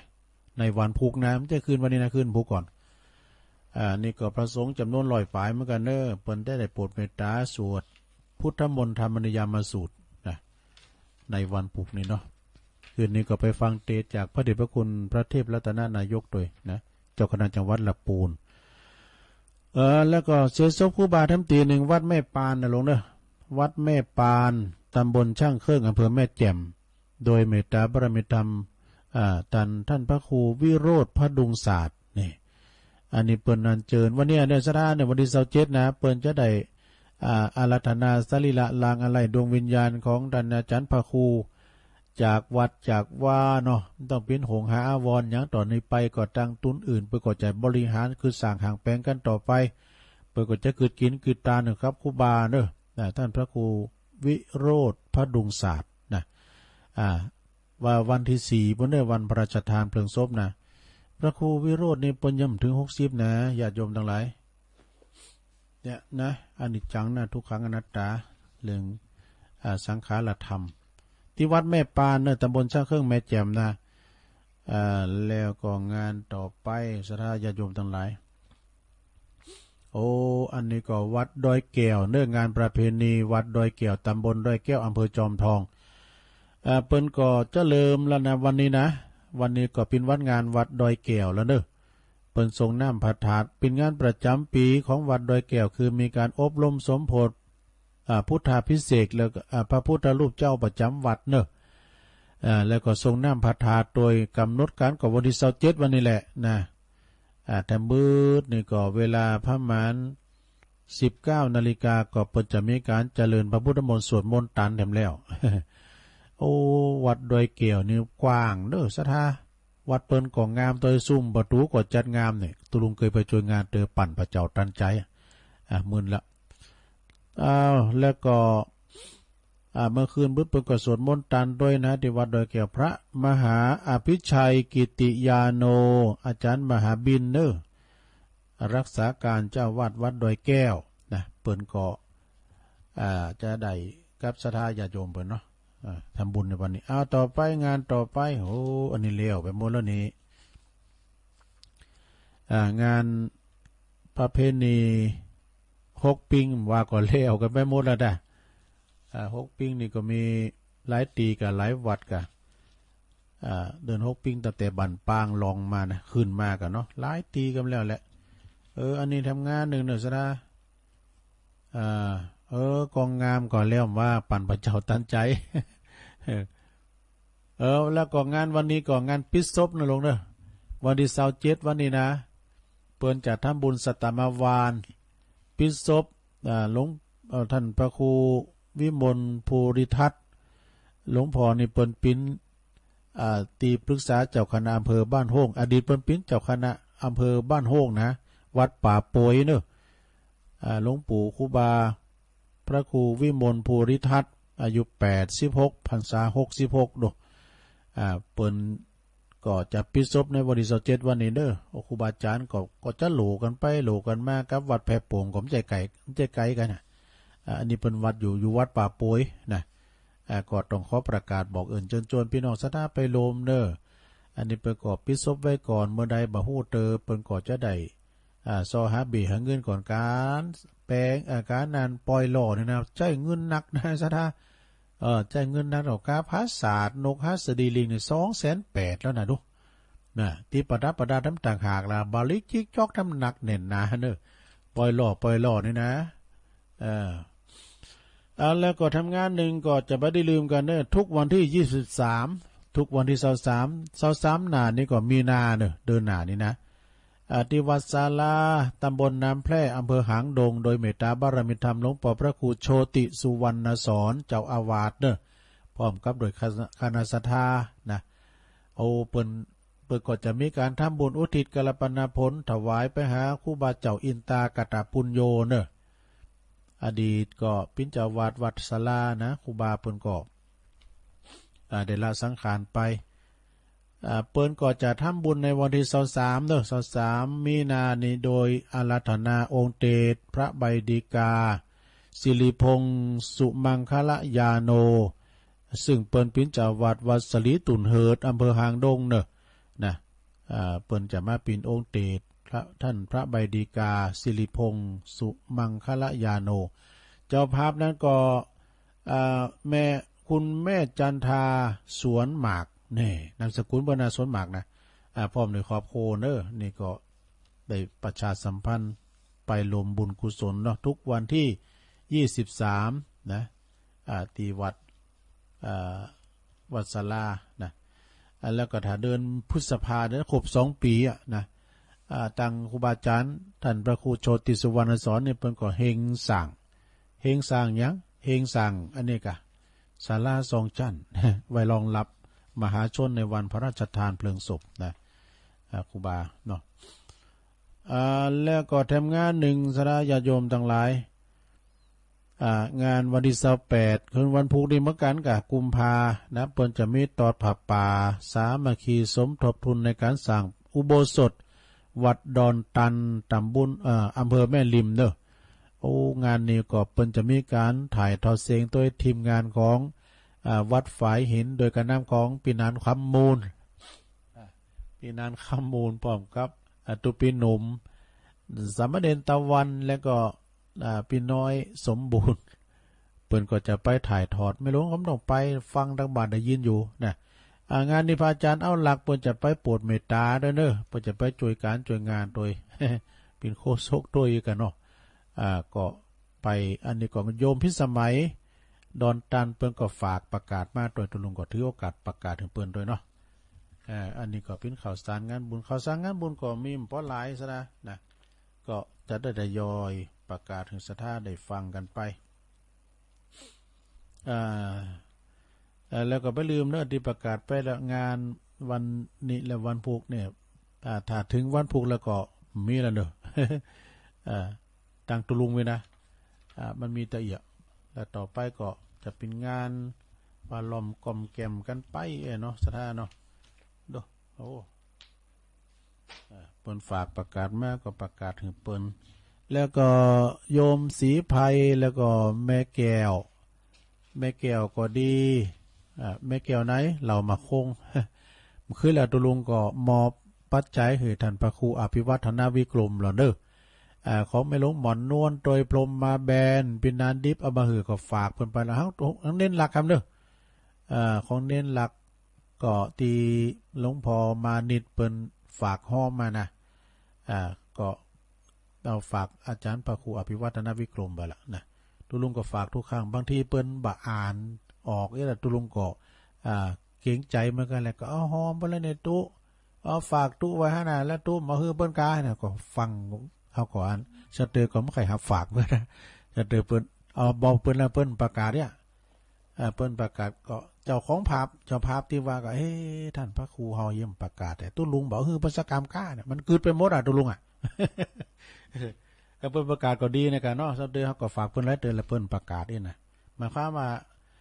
ตุลุงก็กันปะเปิ้นตุลุงก็เอาหือทุกครั้งสำหรับที่ว่าอันนี้ตุลุงเนี่ย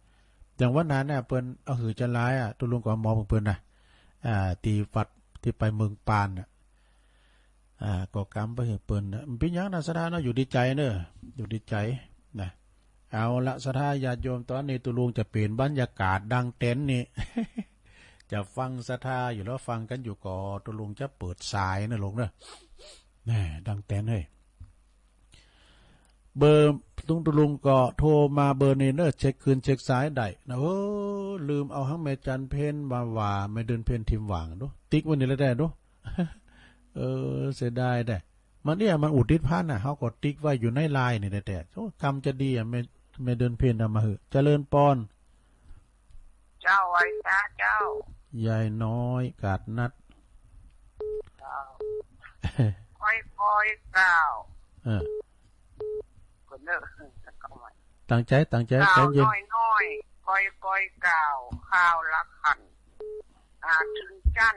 ตีเก่านกเขาเหินทีละขีดนาทีทีเพียงเดินประกอบเกินกว่ากับกันพุทธันดรการก่ออิฐติ๊กเป็นเห็นละขังจักเป็นวังสูงใหญ่เยี่ยมเตรียมสิงขอนทีละยศวาลินชอนดอนเป็นสาครใหญ่กว้างเวิ้งว่างครันอันความสุขความมั่งมีอยู่ตีตัวความดีชั่วก็อาศัยในลูกขันตั้งสติเตือนใจสำคัญจะพบสันสีสุขทุกเมื่อเจ้าวันนี้ต้องยองวันละกรรมนะเจ้าอยากว่าที่ในธรรมจะกี่ว่าตายมูกมู่นะเจ้าคำว่ามูกมู่นะเจ้าภาษาไทยแปลว่าคว่ำไปนะเจ้าสาธุมุบมู่ขอบคุณใหญ่น้อยเนอะ089955560506เจริญปอนขนาดไหนตัวลงโยมต่อไม่น้อยเลยแต่กับโยมพิสมัยเจ้าอันนี้มาต่อไม่น้อยเลยวันพรุ่งนี้เนี่ยรู้สึกว่าสามเณรเอาลากปัญโยนันจะมาเนอะตัวลงดีกะเจ้าโอ้ใจเกิน100แต่เนอะอาจารย์นิพนธ์แกจะมาเพิ่นมีรถก็นี่ง่ายกะ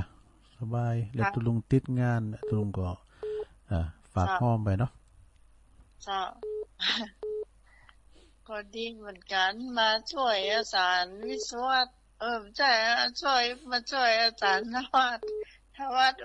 ช่วงบ่ายๆนี่น่าจะบ่ค่อยมีไผมาต้องมาช่วยเปิดห้องเนาะช่วงว่างๆนี้เดี๋ยว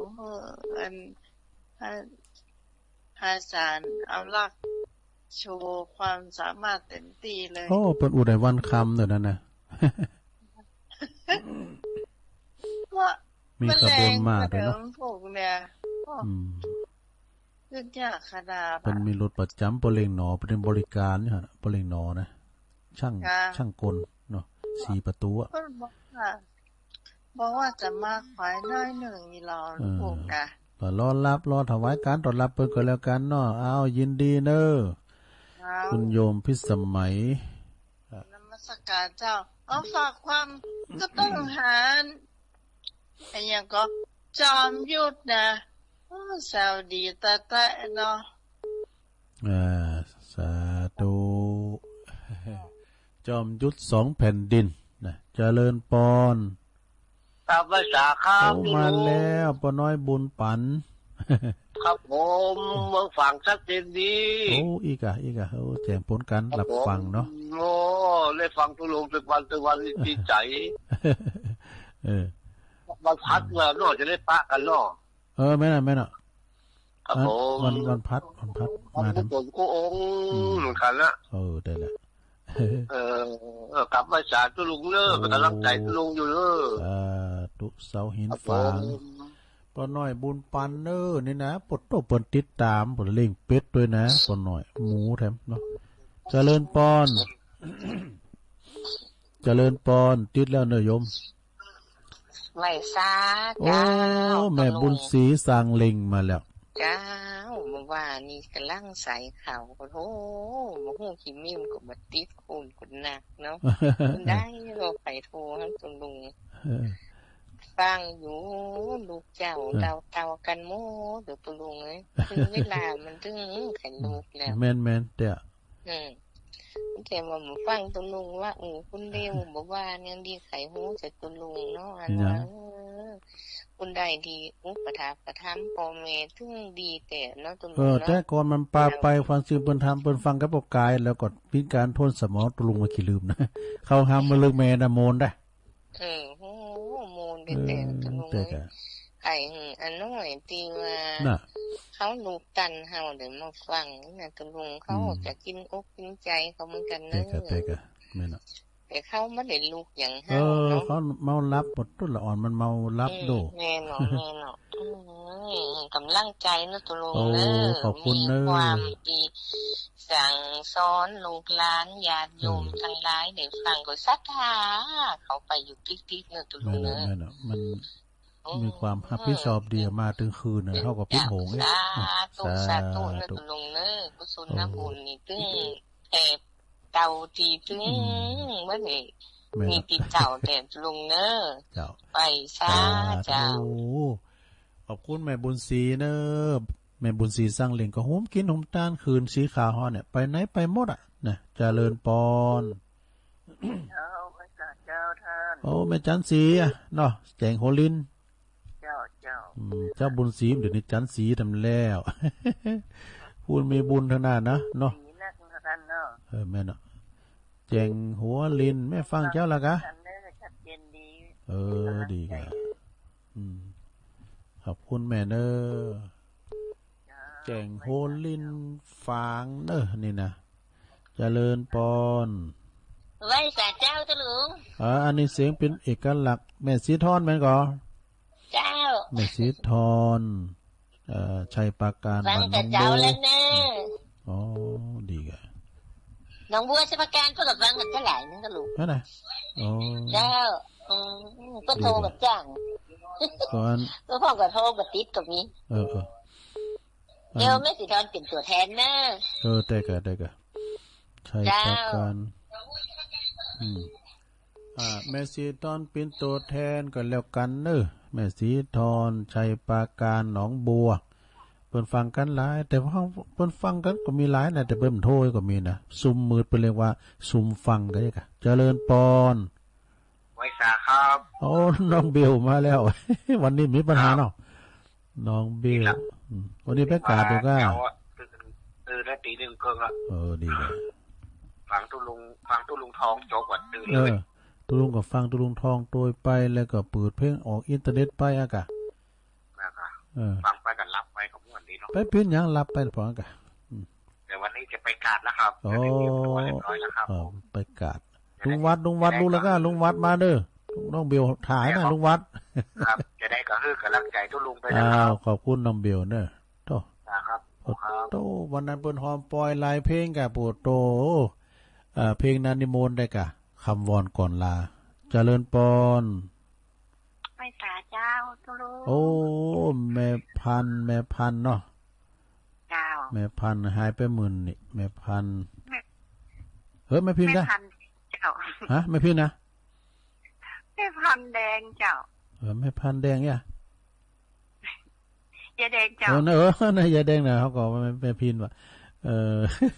งงกันเลยวันนี้ได้2ชื่อแล้วนะกะแม่แดงรัตนาแต่กะดอกกะล่อมเพิ่นมันก็เพี้ยนไปเหมือนกันโตลุงอ่ะเพราะมันสมองกับอย่างมันอันเนี้ยสมองอ่อนปัญญาอ่อนมันใช่เนี่ยมันขี้กึดถึงเต้นอ่ะเนี่ยรัตนาเป็นจังอายุกะ24 25มันก็ลงลืมพ่อได้กะไปอันไหนมาแฮมเนาะสัญญาสัญญาไม่แน่นอนขอบคุณแม่แดงเด้อไฟสาเจ้าสาธุทอแม่แดงเปิ้นปิ้นแม่กาเนี่ยขายข้าวสุกขายข้าวสารขายเปียวซาลาเปาบุญเจริญปอนไฟสาเจ้าเด็กหญิงอ้วนมาแล้วลงโอ้ก็ตื่นเจ้าได้ฟังเด้อฟังเพลงข้าพเจ้าอ่ะดูไหว้พระรอเด็กอ่ะวันนี้จะไปงานบุญทางใดพอง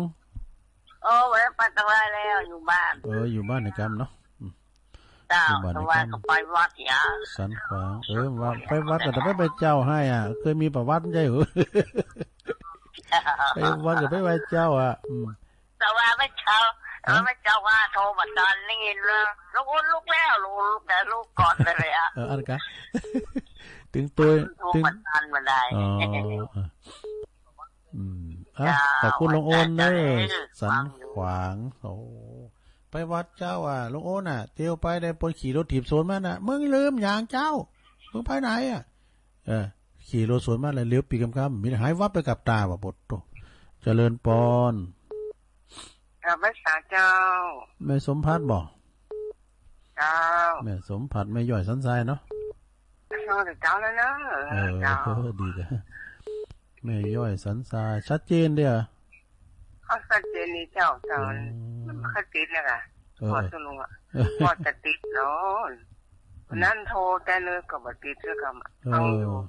ไปเสียมันขาดหายกะเดี๋ยวเปิดจุดขาดนี่นี่มือโปรดูก็เทคมาแล้วมันจะว่าอย่างตังสันน้ำเองก็หายไปเด้อไปตังแต่มันหมดติดเนี่ยฟังอยู่เจ้ามันแล้วกับน้องแย่งก้าอีน่ะต้องปุ่นต้องลายต้อยฮันเดอร์จังหวะนี้น่ะติดจังหวะแล้วก็ฟังอยู่มันพองเปิ้นก็การโทษติดแล้วเปิ้นมีความสุขดูนะแต่สัมพองเปิ้นสัมพองเปิ้นก็ไม่ใช่มันมาติดก็ยังเสียใจอยู่มันมาติดเป็นยังมันก็ติดพองอากันเนาะดีละขอบคุณเลยแม่สมพัฒน์เด้อโอ้สาขอบคุณหลายๆแม่สมพัฒน์แม่ย่อยสันทรายแม่หลวงที่อยู่ตั้งแม่บ่อสั่งนั่นน่ะนี่หายไปน่ะแม่ไข่เกี่ยวเขาพี่พองเนอร์บันเสิงนะตัวแทนพี่น้องบันขวางทำดูมาเจาะปุน้ำเจริญปอนกราบนมัสการครับผมโอ้อาจารย์นิพนธ์ก็หายหน้าหายตาไปเมินหายเมินค่ะแต่ว่านี่ก็วันศีลใหญ่ลงมาแต่มัน6 ทุ่มแล้วแม่หน่อยแต่ก็อาจารย์บุญเป็นคนคุมเสียงตัวแล้ววันพระวัดคืนนี้ก็สวดรอบพระมหาจักรพรรดิบุญดอยนะครับโอ้ญาติโยมเยอะครับไฟแสงสีเสียงทุกแบบฟังอยู่ครับแบบนมัสการครับผมสาธุนี่เปิ้นเปิ้นอยู่วัดพระธาตุดอยสะเก็ดเปิ้นนี่นะอาจารย์นิพนธ์คนโคราชเปิ้นสวดมนต์กันว่ะ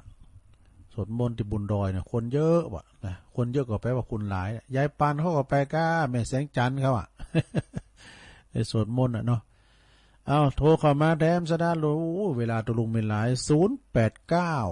0899556506ว่านี่ก็ขอบคุณตั้งตุปาอาจารย์เน้นหลักเด้อเปิ้นบริการเปิ้นช่วยงานเอาไว้ซะครับครับนมัสการครับหลวงพ่อมานิดมาแล้วถ้าอาจารย์นิพนธ์เสร็จเรียบร้อยไปดอยสะเก็ดมานิดมาถามว่าได้มือสมังแล้วติดต่อเขาดีเนาะแต่ว่าไปวัดไร่บ่อทอง3 วัดครับแต่ว่าโอ้โหบินที่คอยหรอตอนอันก่อนเที่ยงไปวัดปะคาบ้านไหนนั่นมันปันเนี่ยมันเนี่ยที่เจอไปเจออาจารย์นี่คนทำบุญกุเตือที่หูยองเจอจุลุงไม่ปันไม่แสกปันไม่แสกได้อย่างนั้นแล้วก็ศรัทธาเพิ่นก็อยู่ที่ศาลาท่าเพิ่นทำพิธีตอนเจ้ากับพระนินในวัดเพิ่นเสร็จเนาะมันนั้นเราก็ตามนะก็พอดีมันนั้นอยู่หั่นจะเกิดเขาว่าบ่เกิดก็บอกว่าผมลงรถไปก็ไม่รู้เจ้าหลายตัวน่ะเน้นห้องลงจากรถมาติดงานในวัดปะคาบอกว่าถามว่าลุงอยู่ที่ไหนเฮาว่าอยู่หอมบุญตุลุงมานี่ติเพิ่นฮู้จักเนาะฟังทุกยองเพิ่นว่าน่ะโอ้มันไปไม่ไปบ้านดอกแดงแถมเนาะถ้าเขาครูใหม่เขาครูป้ายแดงเพิ่นไปเมื่อคืนเพิ่นถอยป้ายแดงมาแล้วนี่ได้พ่อครูป้ายแดงสีเดียวน่ะจ้ะแต่ก็เพิ่นได้จะร้องได้ศรัทธาญาติโยมก็อยู่หันไปทำพิธีเมื่อคืนแต่ผมขอไปทำบุญตอนบ่าย 3 โมงเนาะทำบุญก่อนก็ถามผมถามก่อนนี้เถอะญาติโยมจะฟังเทศของตุลุงยองของท่านพระครูอภิวัตรเขาฟังพุทโธนก็ด้วยนะติดตามรายการมาตลอดแม่ยังโทรกำลังใจตุลุงยองห้องเลยนะแม่โทรบัดดีดิคนโหเราผมเคยไปหลายเทื่อแล้ววัดดอกแดงนะจะเป็นยาวตัวหน้าเริ่มแรกคือตอนบ่ายโมงเนี่ยเราจะทำพิธีที่วัดประภัยแต่ผมไปก่อนเนาะแต่ผมจะตั้งไปก่อนจนไปนี่นะท่านพระครูผู้ที่ทำรับคนต่อ12 วัดในกลุ่มของเขาตอนน่ะที่ทำพิธีร่วมกันนะครับ2 วัดทำภายในเดือนคาต้นหลายเนาะ ทุกปีสมนึกเขาท่านดร.ประจวบเขานี่นะที่เป็นเลขาเจ้าคณะอำเภอเนี่ยวิดีโอตัวนี้นะมันมีตุเจ้า3ตนเนาะสถาบันประภัยบ่อทองหรือว่าตดถูดบ่แยกเฉพาะประภัยบ่อทองนะตามทรับครับใกล้มาหมดอ่ะผมนี่มันใกล้ลุงครับผมไปรถของปศักกรรมการมารับบนนวลเขาป้อนานคำเขาสาธาจะโดนบนตัวกันไปปุ๊บมันไม่ใช่หัดไก่กันหรอกสัก2 กิโลป่านะครับทำพิธีเนี่ยคนทำพิธีจัดเซตต้องบรรสุบนพรตึงกุฏิเก่าขึ้นกุฏิใหม่ด้วยจ้ะไม่ได้แปลงปนหลวงแต่ขอขึ้นนอนก่อนนะหลวงพ่อว่านะเป็นนางครูบน7 มื้อนะขอบคุณนะทุกลุงที่คุณลุงประกาศข่าวสารงานบุญก็ดีเด็กดังท่องก็ดีเนาะท้าทุกคนก็สู้ฟังอย่างทุกลุงว่านะส่วนมากตั้งตำบลมาให้เงินที่เขาไปหากันแต่ว่าที่ไปทำบุญร่วมกันนะเปิดฟังกันกูเจ้ากูข้ามแต่คนตอนนั้นมาตอนนี้มาคนจำหมดแล้วเนาะเป็นอย่างเขาสนทนากันการรอห้ามทำวันจันทร์ก็วันพุธนี่ใช้ได้อ่ะ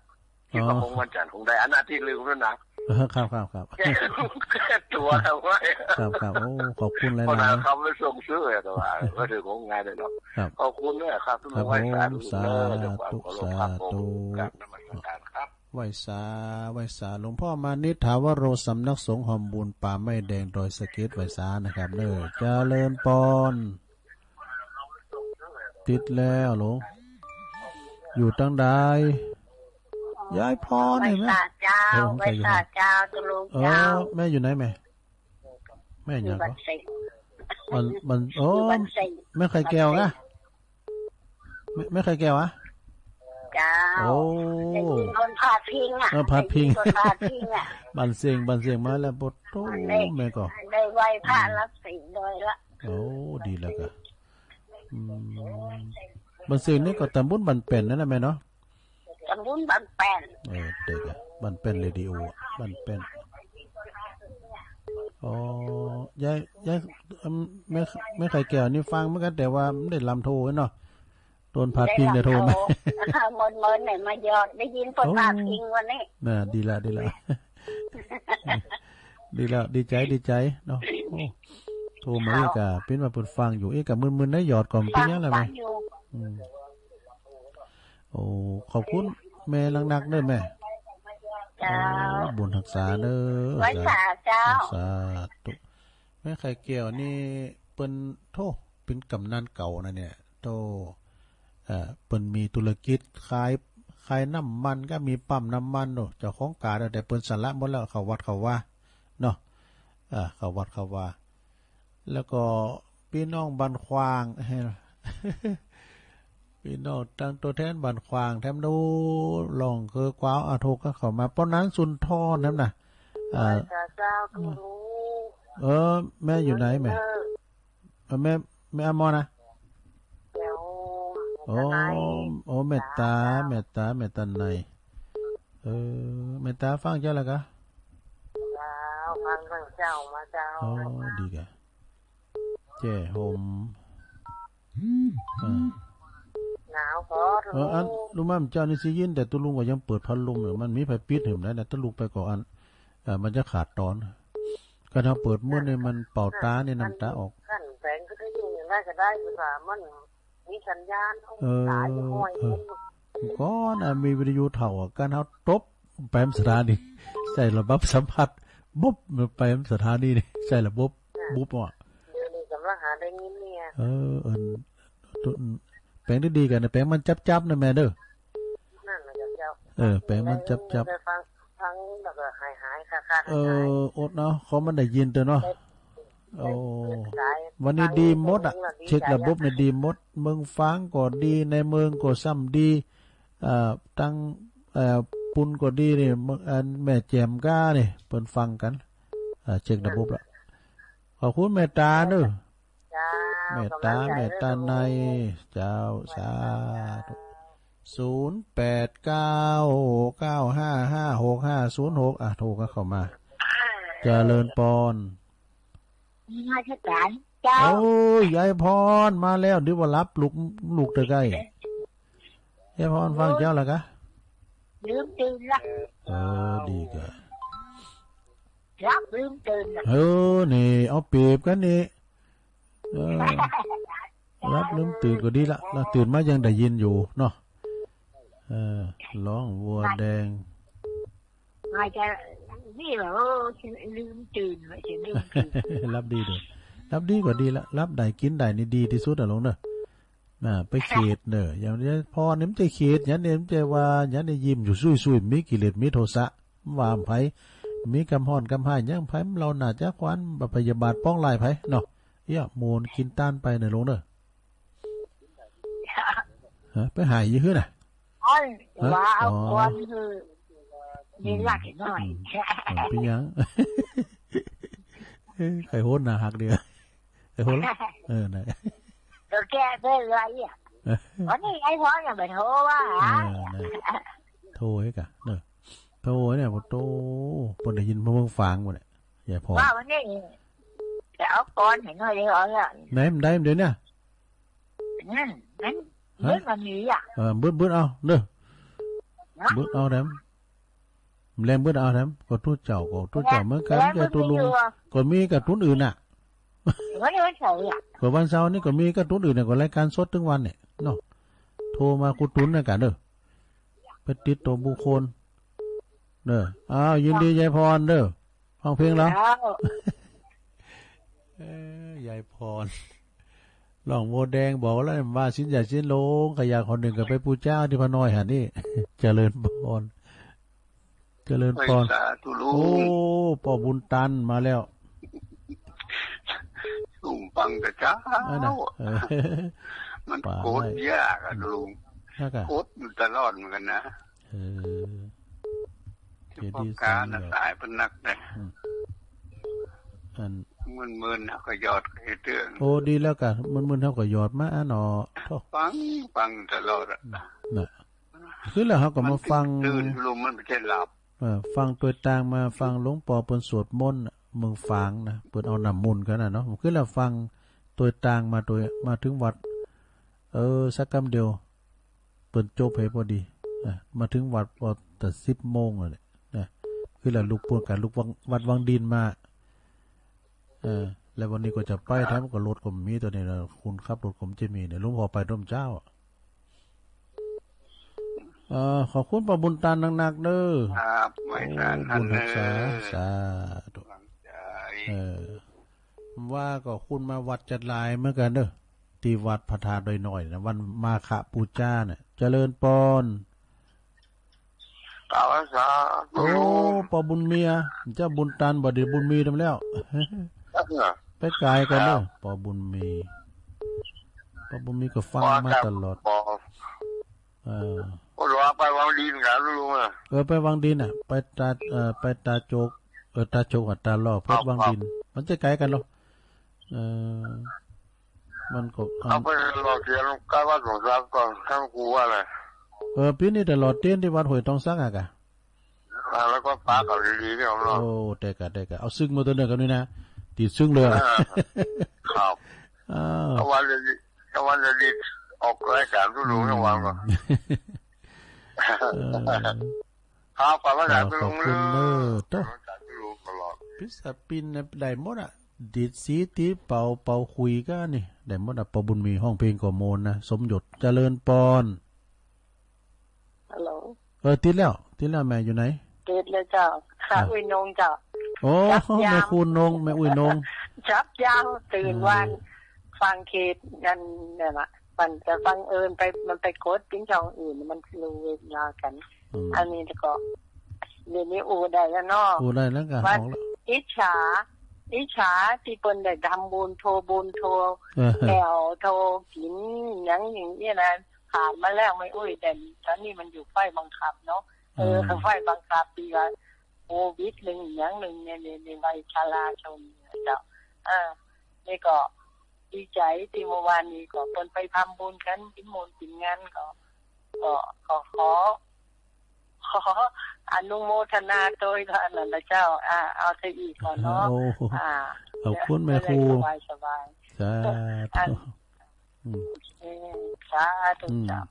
แม่ครูนงเนี่ยอุ้ยนงเดี๋ยวนี้นะที่เป็นมอบหนังสือพยานตุลุงนะ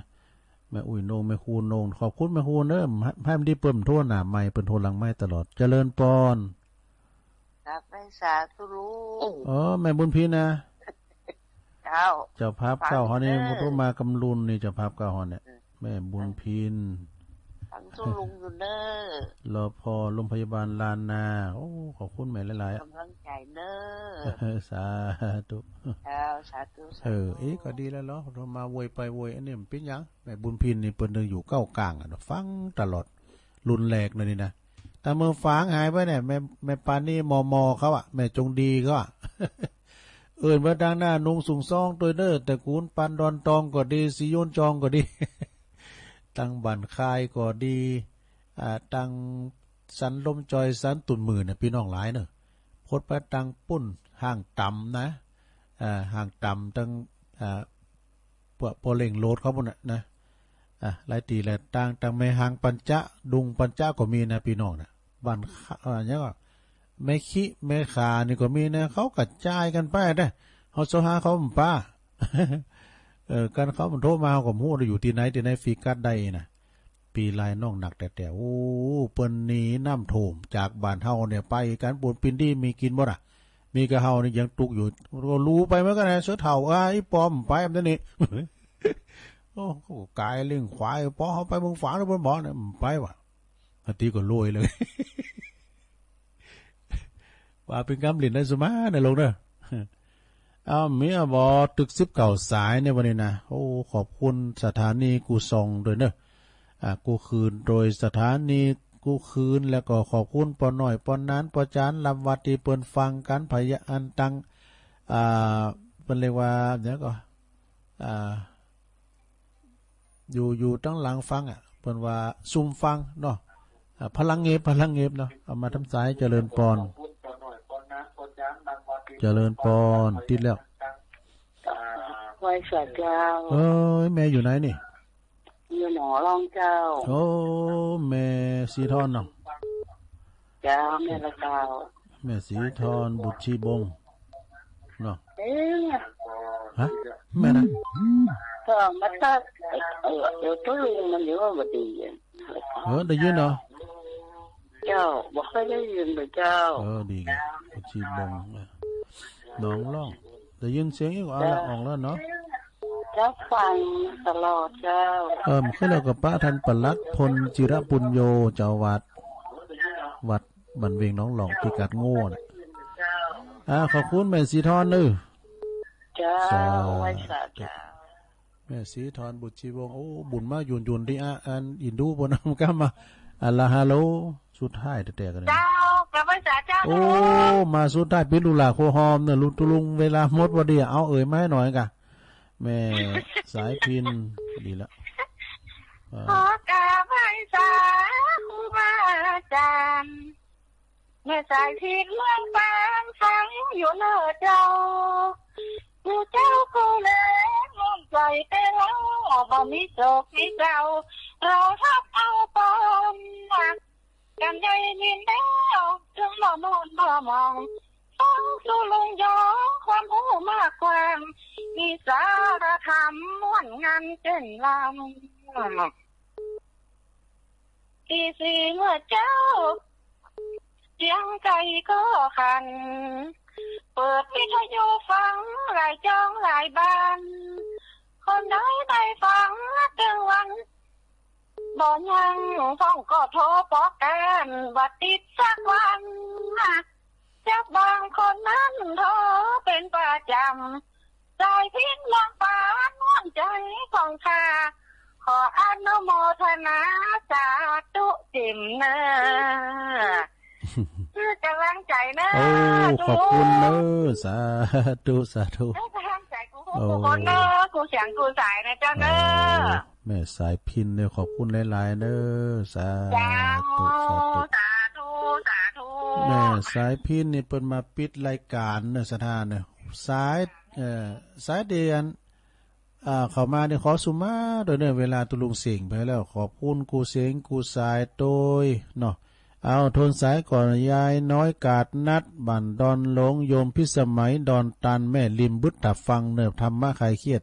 9 โมงถึง10 โมงคืนบึดน่ะ ทุกวันเสาร์วันติดปอน้อยบุญปันมาโนคอนจากเสาหินฝางขอบคุณปอน้อยเนอแม่บุญศรีสางเลงตุนพึ่งแม่จันสีแจงโฮรินเมืองฝางด้วยแม่สีทอนหนองบัวชัยประการหนองเบี้ยวแม่รัตนาดอกตะล่อมแม่แดงและก็แม่อวนกิติลังกาสันขวางอำเภอดอยหลอแม่สมผัสแม่ย่อยสันทรายอาจารย์นิพนธ์คนโคราชวัดพระธาตุดอยสะเก็ดหลวงพ่อมานิษฐาวโรสำนักสงฆ์หอมบุญป่าไม้แดงดอยสะเก็ดแม่ไข่แก้วเนอบ้านเส้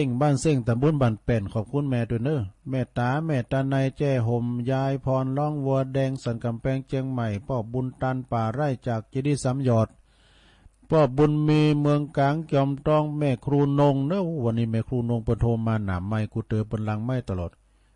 แล้วก็แม่บุญพินโรงพยาบาลลานนาแม่สีทรบุตรชีบงจากเวียงจากหนองล่องแล้วก็แม่สายพินกาลยาจากเมืองปานมาซอสูงใต้ขอบคุณเนอกูเสงกูสายจะได้ปะกันนำกำก็สุกพัดหนากูเด้อพัดหนาก็มาฟังกันแถมสนาญาติโยมทั้งหลายเนาะอูจ้าอูไวยอูพิษอูถูกอูดิ้มเข่าหูเปิ้นที่ก็เดือขอสุมาเด้อเนอปอน้อยปอนนานปอจานนำวัดวันหน้าวันตามาปักกันใหม่ลาไปก่อนรายการอื่นเปิ้นถา อาจารย์นิคมเนอวัดปูนกัลยาณิวัฒนาเปิดจัดต่อนี่ไปแล้วนะจัตตารโอธรรมาวัฏันติอายุวันโนสุขังปะลา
านวัดจันทร์เป็นที่กราบไหว้บูชาของชาวปากากยอสืบทอดกันนานมาเป็นเทือกเขาเหล่ากอปู่ย่าแม่พ่อสู่ลูกสู่หลานเรื่อยมาบ้านดอยป่าสนถิ่นคนปากยอมีประธานล้ำค่าเลิศล้ำวัฒนธรรม